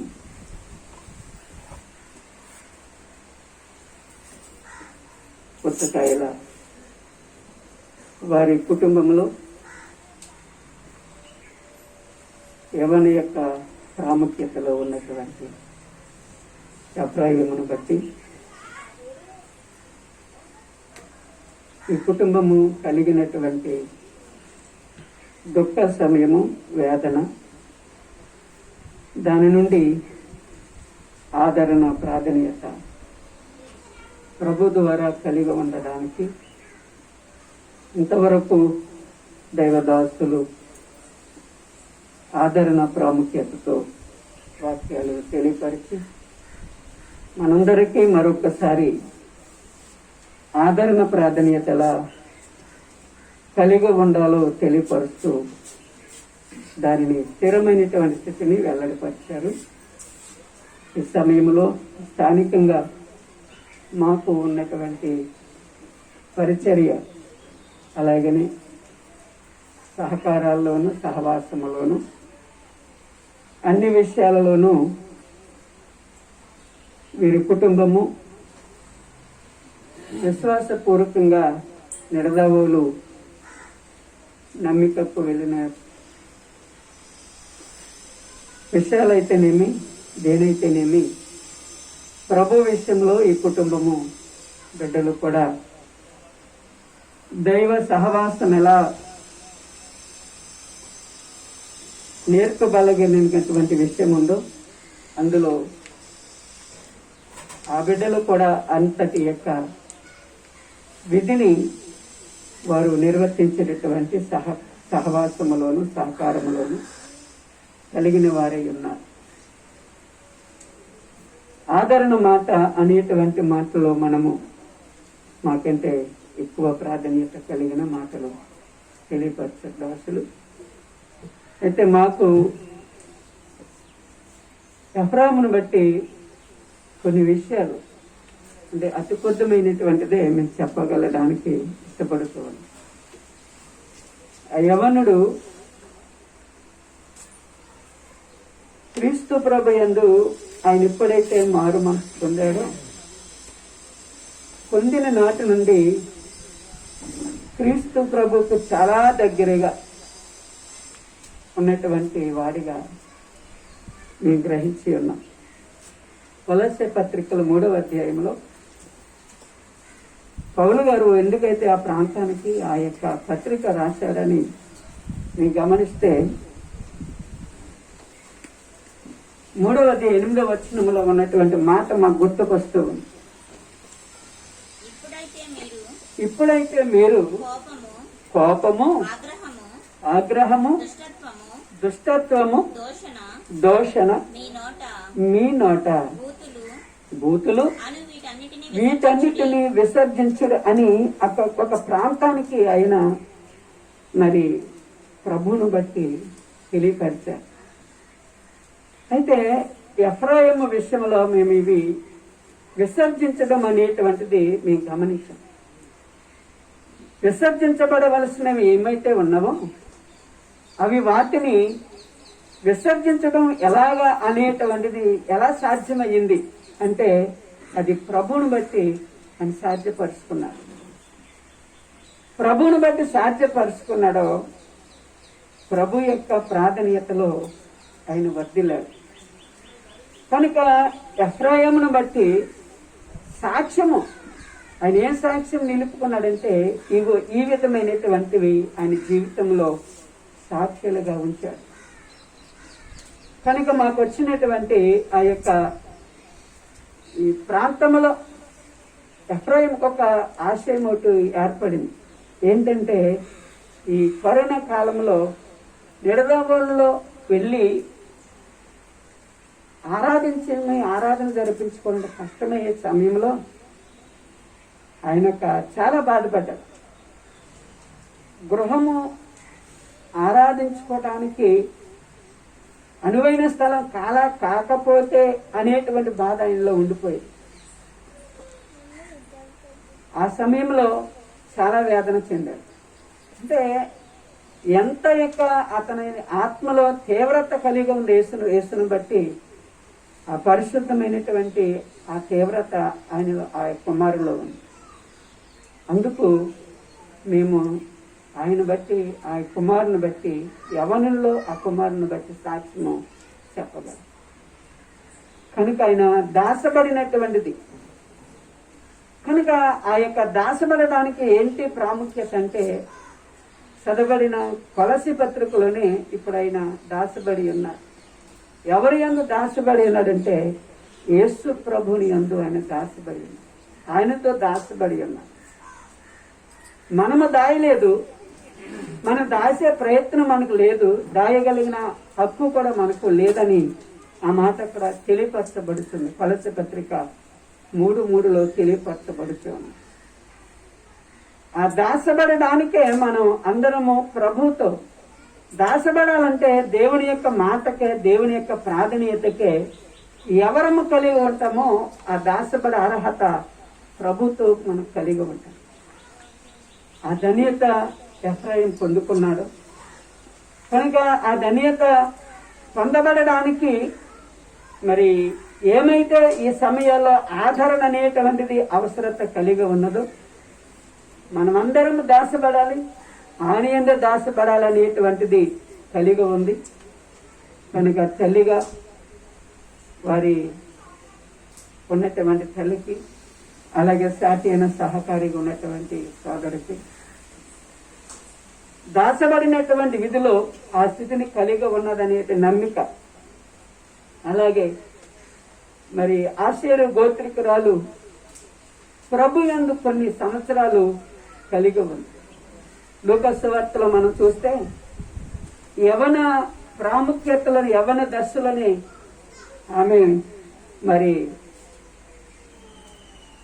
ఎడబాటు కలిగినటువంటి జీవితానికి జీవించింది. అయినను ఆమె మరి దేవుని సన్నిధిలో స్థిరముగా నిలిచింది. లూకాసు సువార్తలో 2వ అధ్యాయంలో కనిపిస్తుంది. కనుక ఆషేరు గోత్రికులైనటువంటి అన్న విషయాన్ని ఆలోచన తెలియపరుస్తూ ఉంది. కనుక ఆనాడు ఆ గోత్రికురాలకి ఆ దేవుడు చక్కని ఆదరణ ఇచ్చాడు, సన్నిధి ఇచ్చాడు, సంఘాన్ని ఇచ్చాడు. ప్రభుతో ఉండడానికి చక్కని యొక్క పరిశుద్ధాత్మ సహాయం ఇచ్చాడు. ఆమె యొక్క ప్రవర్తన అయినది. కనుక ఈ దినాన్ని మరి మాధురి అనేటువంటి సోదరికి కుమార్తెకు దేవుడు అతి ఆదరణ అందిస్తాడు. అందించేటటువంటి గొప్ప భాగ్యాన్ని ఆమె పొందుకొని సంఘముంది మరి చక్కని ప్రాముఖ్యత కలిగినటువంటి విశ్వాస ప్రాధాన్యతలో ముందుకు వెళుతూ ఆమె ఆదరణ పొందుకోవాలి. అలాగే తల్లి ఆదరణ పొందుకోవాలని మాటని తెలియపరుస్తూ వచ్చిన మనందరికీ కూడా దాయబడినటువంటి ఒక ప్రత్యేకత క్రీస్తు ప్రభు ఉన్నారని నమ్మకంతో విశ్వసిద్దాం. ఆ మాటల ద్వారా ఒకరినొకరు ఆదరణ పొందుకుందాం. దేవుడి మాటలు దీవించును కాక. ఈ సమయం ఇచ్చిన అయ్యగారికి ప్రత్యేక ఏమాలంటూ ప్రార్థన చేస్తున్నారు. పరిశుద్ధులైన మా తండ్రి, మరి ఒకసారి ఉదయకాలం మీ పాల్సందరూ హృదయపూర్వక వందనాలు తెలుస్తున్నాము. శ్రీబిడ్డ ఎఫ్రాయిమ్ను బట్టి వందనములు, తన సాక్షి జీవితాన్ని బట్టి వందనాలు. భూమి మీద తన ప్రయాస ముగించి మీ యొద్ద విశ్రాంతి పొందినట్లుగా నిత్యమైన విశ్రాంతి కొరకై బిడ్డను మీ యొద్ద చేర్చుకున్నందుకు వందనాలు. మానవుని జీవితం 60, 70 సంవత్సరాలు, 80 సంవత్సరాలు అయినప్పటికీ కూడా వాటి వైభవం ఆయాసమే, దుఃఖమని చెప్పారు. అలాగనే ఎఫ్రాయిం కూడా చిన్న వయసులోనే బహు బాధ నొందాడు. యోబు గ్రంథం 14వ అధ్యాయం 1వ వచనం ప్రకారం నరుడు కొద్ది దినముల వాడై మిక్కిలి బాధ నొందును. చెప్పండి ప్రకారం తండ్రి మరి ఎంత బాధ నొందాడు. ప్రభు అయితే తన ప్రయాస మీరు విడిపించారు, బాధను తొలగించారు, మీ వద్ద చేర్చుకున్నాడు, తాను విశ్రాంతిలో ఉంచబడినాడు. భౌతికంగా ఎడబాటు కలిగినటువంటి మా బిడ్డల కొరకు ప్రార్థిస్తున్నాము. ప్రత్యేకించి మాదిరిని ప్రభు మీద దర్శించము. దేవ మీ దాసు ద్వారా జ్ఞాపకం చేయబడినట్లుగా అన్నాను ప్రవక్త్రి తాను పెనిమిడితో 7 ఏళ్ళు సంసారం చేసింది, కానీ 84 సంవత్సరాలు తన మందిరములో దేవుని సేవిస్తూ వచ్చింది. అంతటి ధైర్యము, ప్రోత్సాహము, నిబ్బరము బాధరికి మీరు దయచేయమని ప్రార్థిస్తున్నాం. బిడ్డను పోగొట్టుకున్నటువంటి తల్లిని కూడా మీరు ఆదరించి ధైర్యపరచము. బంధువులు, మిత్రులు, స్నేహితులు, ప్రభా శ్రేయభిలాషులు అందరి కొరకు ప్రార్థిస్తున్నాం. తండ్రి మేము ప్రశ్నించే అధికారం లేనివారు, ఎందుకంటే మీరు భూమి మీద పరలోకంలో కూడా సర్వాధికారం కలిగి ఉన్నవాడు. కనుక మీ యొక్క అధికారాన్ని మేము ప్రశ్నించే హక్కు లేదు. మీరు ఏది చేసినప్పుడు కూడా మా పక్షంగా న్యాయం చేసేవాడు. సర్వశక్తులు అన్యాయం చేయుట అసంభవమైనటువంటి మాటను మేము జ్ఞాపకం చేస్తున్నాం. ప్రభావ మాకు ఇది అన్యాయంగా కనబడచ్చు, కానీ ఇది మీకు న్యాయమే. కనుక మిమ్మల్ని ప్రేమించే వారికి తండ్రి సమస్తమును మేలు కొరకు సమకూర్చి జరిగిస్తున్నారు. తండ్రి మిమ్మల్ని ప్రేమించిన వ్యక్తి ప్రభావ తద్వారా మన కుటుంబానికి గొప్ప ఆదరణ మీద దయచేయండి. చెప్పబడిన మాటలు కొన్ని గట్టి ఫలింపు చేయండి. ముందున్న సమయం కొరకు సిద్ధపరచండి. ప్రభు యేసుక్రీస్తు ప్రశస్తమైన నామమున కృతజ్ఞతతో ప్రార్థిస్తున్నాము తండ్రి, ఆమేన్. ఒక పాట పాడదాం. 2వ పాట అడవి చెట్ల నడుమ, పల్లవి అనుపల్లవి, మొదటి చరణం అంతే. తర్వాత మన మధ్యలో దైవసేవకులు రణస్థలం నుంచి జాయ్ గారు ఉన్నారు. ఆయన కూడా ఒక 10 నిమిషాలు ఆదరణ మాటలు ప్రార్థన చేస్తారు. తర్వాత మరి బుజ్జిబాబు చివరి మాటలతో మనం ముగించాం.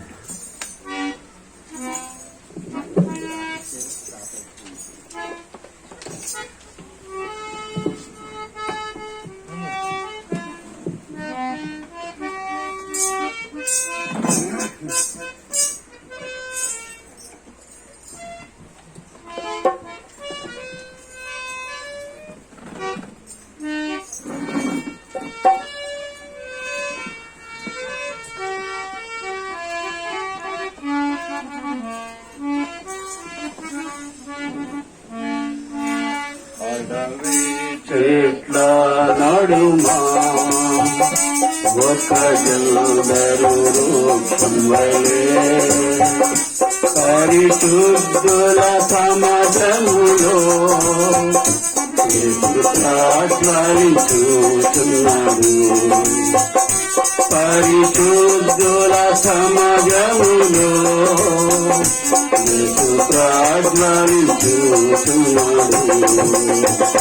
కీర్తించు నా ప్రభుని జీవకాలమెల్లా ప్రభుయేసు కృతజ్ఞతతో స్తుతించెదను, కృతజ్ఞతతో స్తుతించెదను.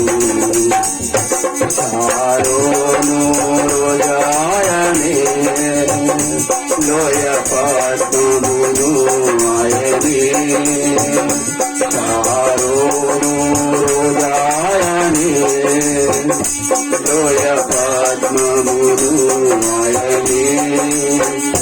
అతి పరిశుద్ధుడు ఆయనే, పదివేలలో అతి శ్రేష్ఠుడు. అతి పరిశుద్ధుడు ఆయనే, పదివేలలో అతి శ్రేష్ఠుడు.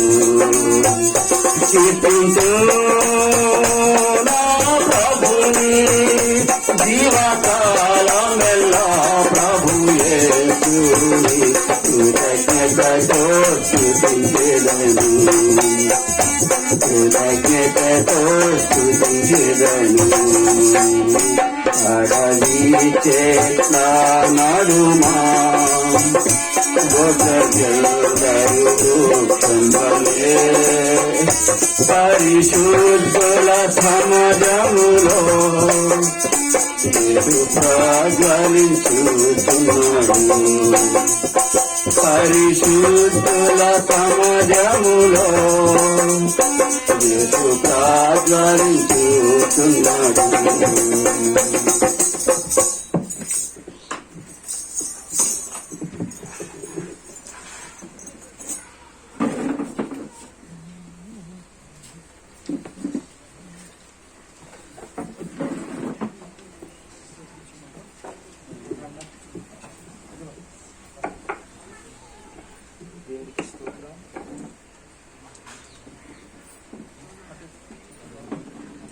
దేవునికి స్తోత్రం.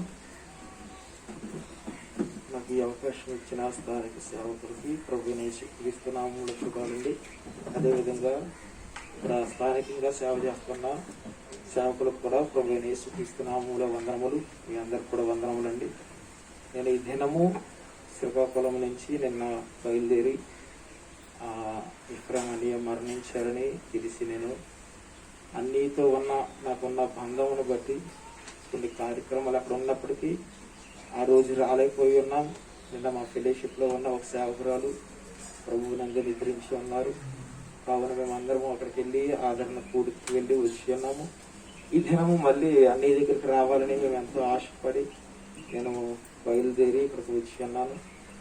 అన్నయ్య ఎంత మంచి జీవితాన్ని జీవించారంటే మంచి పేరు సంపాదించుకున్నారు.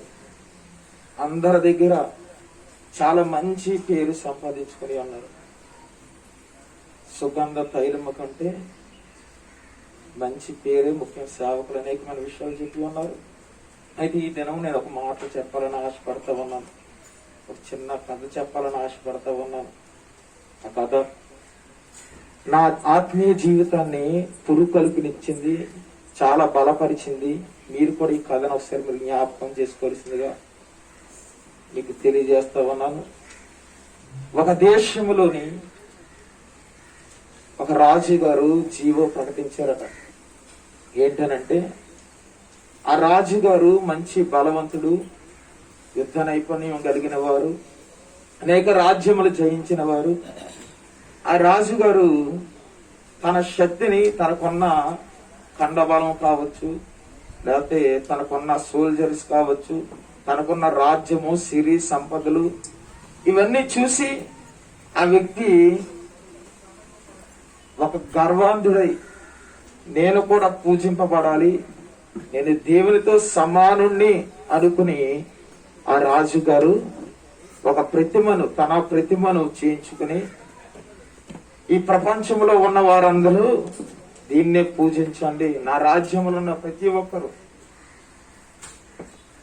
దీన్నే, ఈ ప్రతిమకు మొక్కండి, ఈ రాజునైన నన్ను దేవునిగా మీరు స్వీకరించండి ఆయన ఒక ఆజ్ఞ ఇచ్చారట. ఎప్పుడైతే ఆజ్ఞ ఇచ్చారో రాజ్యం అంతా ఆజ్ఞకి లోబడి ఉంటా ఉన్నారు. కానీ సుమారు ఒక 60 మంది, ఎంతమంది అమ్మా? ఒక 60 మంది మాత్రము ఇష్టపడలేదు. రాజా, నువ్వు మనిషివయ్యా, నువ్వు దేవునితో సమానుడుగా నువ్వు ఎలాగా ఎంచుకుంటావు? ఇదిగో దేవుడు అనే వ్యక్తికి చావు పుట్టుకలు ఉండవు, నీకు పుట్టుక ఉంది, చావు ఉంది, నువ్వు వృద్ధుడు అయిపోతావు. ఈ రోజున్న బలము రేపు పొద్దున్న ఉండదు. నీ పేరు ఒకవేళ ఉంటదేమో కానీ నీ జ్ఞాపకాలు పేరు ఉంటాయేమో కానీ నీవు స్థిరుడిగా ఇక్కడ ఉండలేవయ్యా. రాజా, నిన్ను మేము సాగిల పడము, నమస్కరించము, నిజమైన దేవుడు నీవు కావయ్యా అని ఆ రాజ్యంలో ఉన్న 60 మంది తిరగబడ్డారు. ఎంతమంది అమ్మా? 60 మంది. ఎవరో మీకు తెలిసే ఉంటది. ఎవరు? దేవుని బిడ్డలే. నిజమైన దేవుడు ఎవరో ఆయనకు తెలుసు. ఆ దేవుని తప్ప మేము పూజించము, ఆరాధించము అని వాళ్ళు చెప్పారు. అయితే రాజు ఒక ఆజ్ఞ ఇచ్చాడు. ఈ 60 మందిని తీసుకుని వచ్చి ఈ లోకం అంతటిని, ఇక్కడ జనులు వస్తా ఉన్నప్పుడు ఆ జనులందరి మధ్యన 20 మందిని పెట్టి 60 మందిని కత్తితో కండగా నరికేయండి అని చెప్పారట. ఎవరికి? మహామంత్రి. ఈ మహామంత్రి 60 మందిని తీసుకుని వచ్చి, ఇప్పుడు మనం క్రికెట్ చూస్తున్నాం కదా, స్టేడియం లాగా మధ్యన 60 మందిని పెట్టి ఒక్కొక్కరిని నరుకుతూ చంపుతా ఉన్నారట. ఈ చంపుతా ఉన్నప్పుడు రాజు చెప్తా ఉన్నాడట, ఇదిగో ఇంకా చంపే ముందు ఎంతమంది అయితే ఆ సృష్టికర్త అంటున్న ఆ యేసుక్రీస్తు వారిని విడిచిపెట్టి నాకు సాగిలు పడి పూజించి నమస్కరిస్తారో వాళ్ళకి నేను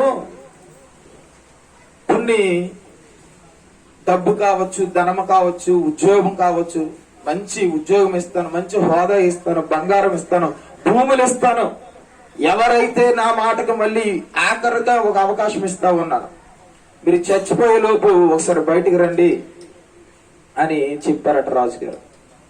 అది మంత్రి గారట 60 మంది చుట్టూరుగా గుర్రం మీద తిరుగుతూ ఏం చేశారు అని అంటే ప్రకటిస్తా ఉన్నారు. ఒకళ్ళ తర్వాత ఒకరు ఒక 20 మంది చనిపోయారట. మంత్రి అంటా ఉన్నాడు, బతుకుంటే బలిసాకైనా తిని బతకొచ్చు, ఎందుకయ్యా చచ్చిపోవడం? దేవుడి కోసం చచ్చిపోవడం ఏంటి? దేవుడి కోసం మరణించడం ఏంటి? మీకు బుద్ధి లేదా అని మంత్రి తిడతా ఉన్నాడు. మీరు దేవుని విడిచిపెట్టి ఇవతలకు వస్తే మీకు డబ్బు, ధనము, ఇల్లు, హోదా, పేరు సర్వం ఇస్తానన్నాడు కదా రాజు, మీరు రండి అయ్యా అని చెప్తా ఉన్నారు. చెప్తా ఉంటే వారు రావట్లే. అలాగా ఒక 30 మందిని చెప్పారట. తర్వాత ఒక వ్యక్తి, నేను చనిపోను, నేను రాజుకు మొక్కుతాను అని ఒక వ్యక్తి బయటకు వచ్చేసాడట. బయటకు వచ్చిన తర్వాత రాజు మిగతా వాళ్ళందరిని ఆపి అందరి ఎదురుగా ఆడికి ఒక ఉద్యోగం ఇచ్చాడట, డబ్బు ఇచ్చాడట, భూమి పేపర్లు ఇచ్చాడట, సర్వము ఇచ్చాడట. ఆయన చెప్పిన ప్రతి మాట వాళ్ళ జీవితంలో నెరవేర్చాడట. ఇదిగో ఇప్పటికైనా మీరు మార్పు నుండి నా దగ్గరకు రండి, మీరు మిమ్మల్ని నేను సేమ్ ఇదే విధంగా నేను ఉద్యోగం ఇస్తాను, డబ్బులు ఇస్తాను, హోదా ఇస్తానని చెప్తామన్నారట. ఎవ్వరు కూడా ఓ రాజా చావనైనా సస్తాం కానీ నీ దగ్గరికి మేము రాము, నీ పాదాలు మేము రొక్కము అని స్పష్టంగా చెప్పేశారట. ఇంకా రాజు కోపం వచ్చి చంపేయమని చెప్తే అందరూ చనిపోయారట. కానీ చనిపోతున్న ప్రతి ఒక్కరట ఆకాశం వైపు చేతులు చాపి ఏడుస్తూ ప్రార్థన చేస్తానే ఉన్నారట, మొదట నుంచి చివరి వరకు. ఈ మహామంత్రికి అర్థం అవ్వట్లే, ఎందుకంటే ఆయన అన్యుడు. ఏంటి దేవుని కోసం చనిపోవడం ఏంటి, దేవుడు అంత పిచ్చేంటి వీళ్ళకి అని ఆలోచించట ఆ మహామంత్రి ఆకాశం వైపు చూశారట. స్టెఫన్ గారికి లాగా ఈయనకి ఒక దర్శనం కనబడింది. ఏంటంటే ఆకాశంలో ఈ 59 దూతలతో ఆయన అక్కడ ఏమవుతామన్నారంటే వారికి వస్త్రములు ధరించి మంచి బోరల ధ్వనులతో వారిని తీసుకుని వెళ్ళడం ఈ మహామంత్రి చూశారట. ఎవరు చూశారండి? 59 మందిని ఈ మహామంత్రి చూశారు. అయితే ఒక దూత కన్నీరు విడిచిచు అడిగేసి చూస్తా ఉంది. చూస్తామంటే ఆ ఒక్క దూత ఎందుకు చూస్తుందంటే ఎవరి కోసం చూస్తుంది? దేవుడు 60 మంది కోసం 60 దూతలు పంపారు. ఎప్పుడైతే ఆ మహామంత్రి ఆ దృశ్యం చూశాడో ఒక వ్యక్తి విడిచి వెళ్ళిపోయాడు. ఆయనకు అర్థమైంది, ఆహా వీళ్ళు ఎందుకు దేవుడి కోసం ఎంత ప్రాకులాడుతా ఉన్నారని. అంటే మత్తయి సువార్తలో ఒక మాట ఉంటుంది చూడండి. ఒకడు సర్వలోకము సంపాదించుకుని తన ప్రాణము పోగొట్టుకునుట వానికి ఏమి లాభము అని ఉంటుంది. ఏంటట చూడండి, మత్తయి సువార్త 19 క్షమించండి, మత్తయి సువార్త 16:26. ఒక మనుష్యుడు లోకమంతయు సంపాదించుకొని తన ప్రాణమును పోగొట్టుకొనుట వానికి ఏమి ప్రయోజనమో. దేవునికి స్తోత్రం. అయితే ఈ మహామంత్రి ఆ దృశ్యాన్ని చూశాడు.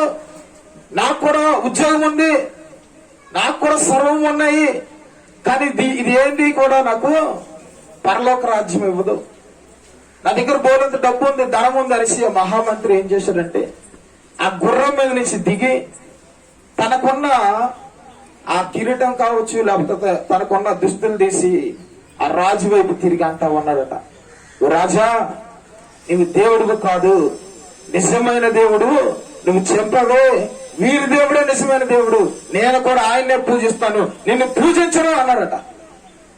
అయిన తర్వాత రాజు గట ఇంకా కోపం వస్తా ఉంది. ఎందుకు వస్తా ఉంది? అన్ని ఇచ్చాను నీకు, నన్ను పూజించడానికి నీకేమైంది, దేవుడు నీకు ఏం చేస్తున్నా నాకు తెలీదు, నేను నీకు ఈ భూలోకంలో సుఖము సంతోషము సమస్తమని ఇచ్చాను కదా అని రాజు అట చాలా కోప్పడి ఆ రాజుగారు వచ్చి ఆ మంత్రిని చెప్పారట. ఈ కన్నీరు విడిచుచున్న దేవదూత ఇప్పుడు ఈ మహామంత్రి గారిని తీసుకుని ఆ పరలోకానికి తీసుకెళ్ళింది. అమ్మా ఈరోజు ఒక మాట చెప్తా విన్నాం, ఒకసారి శ్రద్ధగా వినండి. ఆ మహామంత్రికి కూడా ఈ భూలోకంలో ఇల్లులు ఉన్నాయి, భార్య ఉంది, బిడ్డ ఉంది, ఒక ఉన్నతమైన స్థితిగతుల్లో ఉన్నారు వాళ్ళు. కానీ ఆ మహామంత్రికి అర్థమైన విషయం ఏంటంటే సర్వలోకము సంపాదించుకుని ప్రాణము పోగొట్టుకుంటే, నాకు 100 కోట్ల రూపాయలు ఆస్తుంది అనుకోండి, 1 కోటి రూపాయలు ఇస్తే స్వర్గానికి టికెట్ ఇస్తారు ఎవరైనా? ఈ లోకంలో ఎవరైనా స్వర్గానికి టికెట్ ఇస్తాను అని చెప్పిన వారు ఎవరైనా ఉన్నారా? ఎవరు లేరు. మరి స్వర్గానికి ఎలాగెళ్ళాలి అన్నది మనం గమనించాలి, గ్రహించాలి. అది ఈ మహామంత్రి గ్రహించారు. ఒక ఉన్నతమైన హోదాలో ఉన్నారు, ఒక ఉన్నతమైన పరిస్థితిలో ఉన్నారు. అవన్నిటిని విడిచిపెట్టి నాకు ఏది అవసరం లేదు, నాకేం కావాలి, నాకు దేవుడే కావాలి అని ఆయన కూడా ఆ నిత్య మోక్షంలో నేను చేరాలి అని ఆ మహామంత్రి గారు కూడా తన జీవిత గమనాన్ని మార్చుకుని దేవుడి వైపు తిప్పుతున్నారు. ఈ రోజు ఇంకా ఎవరైనా దేవుడిని నమ్మని వారు ఎవరైనా ఉన్నారేమో నాకు తెలియదు. ఇది చాలా మంచి అవకాశం అమ్మ. మీరు ఎంత సంపాదించినా ఏం చేసినా మీరు పరలోక రాజ్యానికి వెళ్ళాలి అంటే ఖచ్చితంగా యేసుక్రీస్తు వారి రక్తము అవసరము. యేసుక్రీస్తు వారి రక్తములోనే మన పాపములు కడిగి వేయబడతాయి. ఇర్మియా 9:23 ఒక మాట ఉంటుంది, జ్ఞాని నీ జ్ఞానమును బట్టి, సూర్యుడా నీ శౌర్యమును బట్టి నీవు అతిశయించకు, శ్రీమంతుడా నీ సిరిని బట్టి నువ్వు అతిశయించకు, ఈ భూమి మీద నీతి న్యాయములు జరిపించుచు నిజమైన దేవుడు నేనే అని నన్ను ఎరిగి నన్ను బట్టి నువ్వు అతిశయించు, అట్టి వారితో నేను ఆనందిస్తానని దేవుడు చెప్తా ఉన్నారు. ఈరోజు డబ్బు ఉందని మనం సంతోషించవచ్చు, లేదా నేను మంచి చదువుకున్నానని సంతోషించవచ్చు. అతిశయము అంటే గర్వము లేదా సంతోషము. నాకు మా అన్నలు ఉన్నారు, మా తమ్ముడు ఉన్నారు, లేదా నాకు 10 ఇళ్ళు ఉన్నాయి, నా బ్యాంకు బ్యాలెన్స్ లో 1 కోటి రూపాయల అమౌంట్ ఉంది. అమ్మ ఇదేది నీకు స్వర్గాన్ని ఇవ్వదు. ఈరోజు ఎఫ్రాయిము అన్నయ్య ఏది సంపాదించుకోవాలో అది సంపాదించుకున్నాడు. ఏది సంపాదించుకోవాలో అది సంపాదించుకున్నాడు. ఇక్కడ ఉన్న అందరికీ తెలుసు ఆయన ఎంత మంచి జీవితాన్ని జీవించారు. నిన్న ఒక పాస్టర్ గారు మాట చెప్తా ఉన్నారు. నిన్న సుమారు మేము 64 సేవకులు చుట్టుపక్కల మండలాల నుంచి అక్కడ గ్యాదర్ అవ్వాలి. ఆ పాస్టర్ అమ్మ గారు చేసిన పరిచర్య చాలా చిన్న సంఘమే, కానీ చాలా మంచి ఆవిడ. దేవుడి కొరకు మంచి సమర్పణ కలిగిన ఆవిడ నిమిత్తం 64 సేవకులుగా వెళ్ళాం. అన్ని ఫెలోషిప్లు, నియోజకవర్గ ఫెలోషిప్లు, మండల ఫెలోషిప్లు, సిఆర్పిఎస్ నాయకులు ప్రతి ఒక్కరు అక్కడికి వచ్చారు. ఎందుకని అంటే ఆవిడ మంచి పోరాడింది. దేవుడి వైపు అనేక మంది ఆత్మలను తిప్పింది. ఈరోజు ఈ మాటలు ఎందుకు చెప్తా ఉన్నానంటే, ఫస్ట్ మనము దేవుడి వైపు రావాలి, సత్య మార్గము ఎరగాలి, ఇంకా లేని వారిని అనేక మందిని దేవుడి వైపు తిప్పాలి. ఈరోజు అన్ని దేవుడు మందిరంలో ఉన్నారని, దేవుని చేతిలో ఉన్నారని, నిత్య విశ్రాంతిలో ఉన్నారని మేము నమ్ముతా ఉన్నాం. ఇప్పుడు ఇక్కడ పువ్వుల మొక్కలు ఉన్నాయి. కొంతమంది ఆడవాళ్ళు ఏం చేస్తారండి, ఖచ్చితంగా ఈ పాటికి 1-2 తెంపే ఉంటారు దాంట్లో. అది కూడా ఇన్నిట్లోనే తెంపినవి శ్రేష్టమైనదే తెంపుకుంటారు, వాళ్ళకి నచ్చింది తెంపుకుంటారు. అవునా కదమ్మా? దేవుడు కూడా తనకి ఇష్టమైన బిడ్డల్ని తన దగ్గర ఉంచుకుంటారు. పాస్టర్ గారు ఎందుకు చెప్పారు, 5వ ఆదికాండంలో అందరూ చనిపోతున్నారు. 90-900 సంవత్సరాలు కావచ్చు, ఎన్ని సంవత్సరాలు బ్రతికిన అందరూ మరణించారు. కానీ హానోకు మాత్రం ఏమన్నారమ్మా, దేవుడితో నడిచిపోయారు, దేవుడితో వెళ్ళిపోయారు. ఎందుకు వెళ్ళిపోయారు? దేవుడికి అంత ఇష్టంగా ఉన్నారు. అంత ఇష్టంగా ఉన్నారు కాబట్టి విడిచిపెట్టడానికి దేవుడికి ఇష్టం లేదు. ఈరోజు నేను చాలా గట్టిగా సాక్ష్యం అన్ని గురించి నేను చెప్పగలను. అన్ని అంత మంచిది కాబట్టి ఆయన అంత వెంటనే తీసుకుని వెళ్ళిపోయారు. ఎఫ్రాయిం, నిన్ను విడిచిపెట్టి నేను ఉండలేకపోతా ఉన్నాను, నువ్వు నాతో ఉండు, నా దగ్గరకు రా నువ్వు అని దేవుడు పిలిచాడమ్మా. అన్నయ్య దేవుని చేతుల్లో ఉన్నారు. నమ్మిన వాళ్ళు దేవునికి స్తోత్రం చెప్పండి. దేవునికి స్తోత్రం, హల్లెలూయా. కనుక ఇంక ఇక్కడ ఎవరైనా మారు మనసు లేదా రక్షణ పొందని వారు ఎవరైనా ఉంటే మనం ఇంకా రాజ్యము కొరకు ఎదురు చూడాలి. అన్ని అయితే ఖచ్చితంగా దేవుని రాజ్యంలో దేవుని చిత్తంలో ఆయన ఉన్నారు కనుక ఆయన గురించి మనం ఇంకా చింతింపకూడదు. మనం ఇంకా చింతింపవలసింది బ్రతికి ఉన్న మనము దేవుని దగ్గరికి వెళ్ళడానికి కోసం మనం ఏం చేయాలంటే పోరాటం.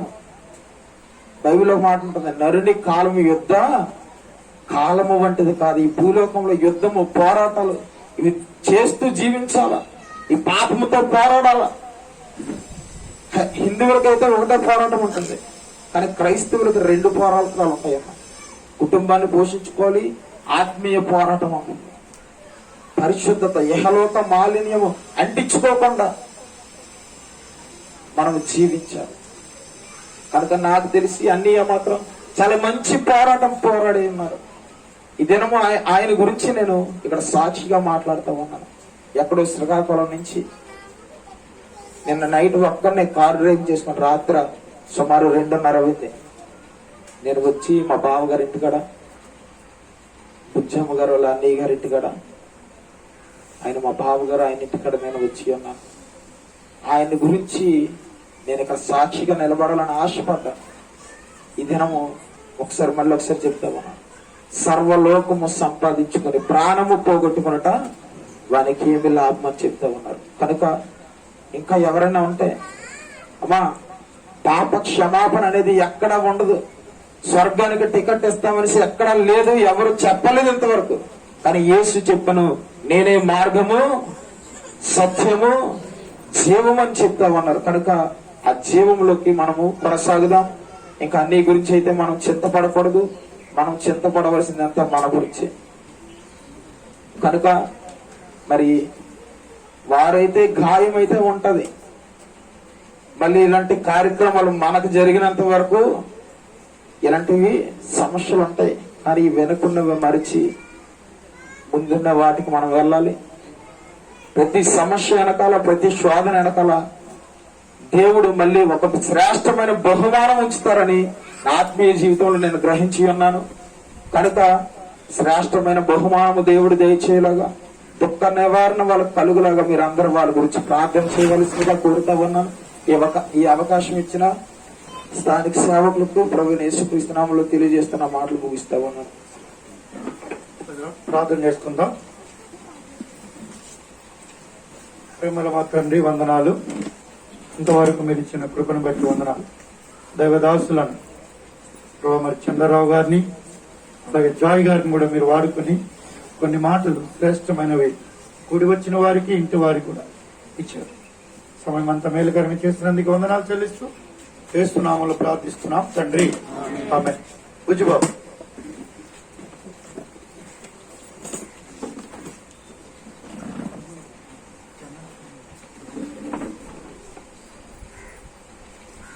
వచ్చిన వారందరికీ కుటుంబంగా, సంఘంగా, స్థానికంగా పనిచేసే వారందరూ కూడా, వచ్చిన వారందరికీ కూడా ప్రభువైన యేసుక్రీస్తు వారి నామమున వందనం తెలియజేస్తున్నాం.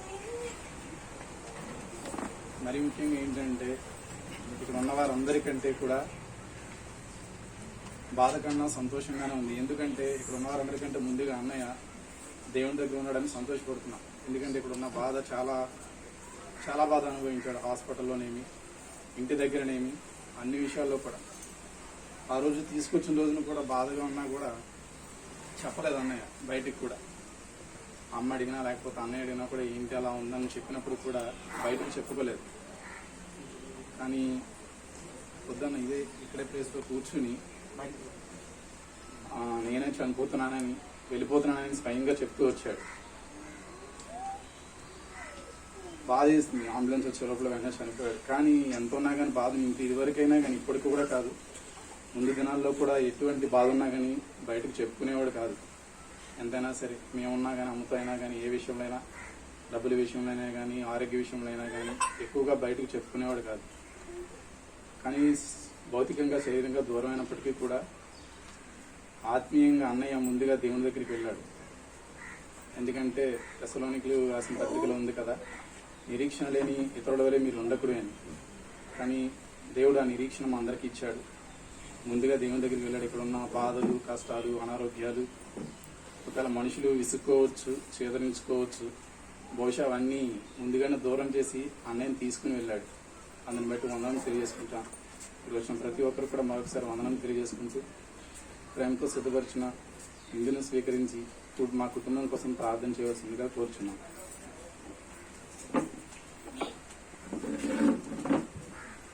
ఆదరణ కూడిక ముగిస్తున్నాం. మనం పిలిచిన దైవజనులు మరి జాన్ మోషే గారు, నవీన్ గారు, కృపవరం గారు, వారు కూడా మరి రాలేదు కాబట్టి ఇంకా ముగింపులోనికి వచ్చాము. ఒక మాట, యోహాను సువార్త 11వ అధ్యాయం, క్షమించండి 17వ, యోహాను సువార్త 14:16 వచ్చిన.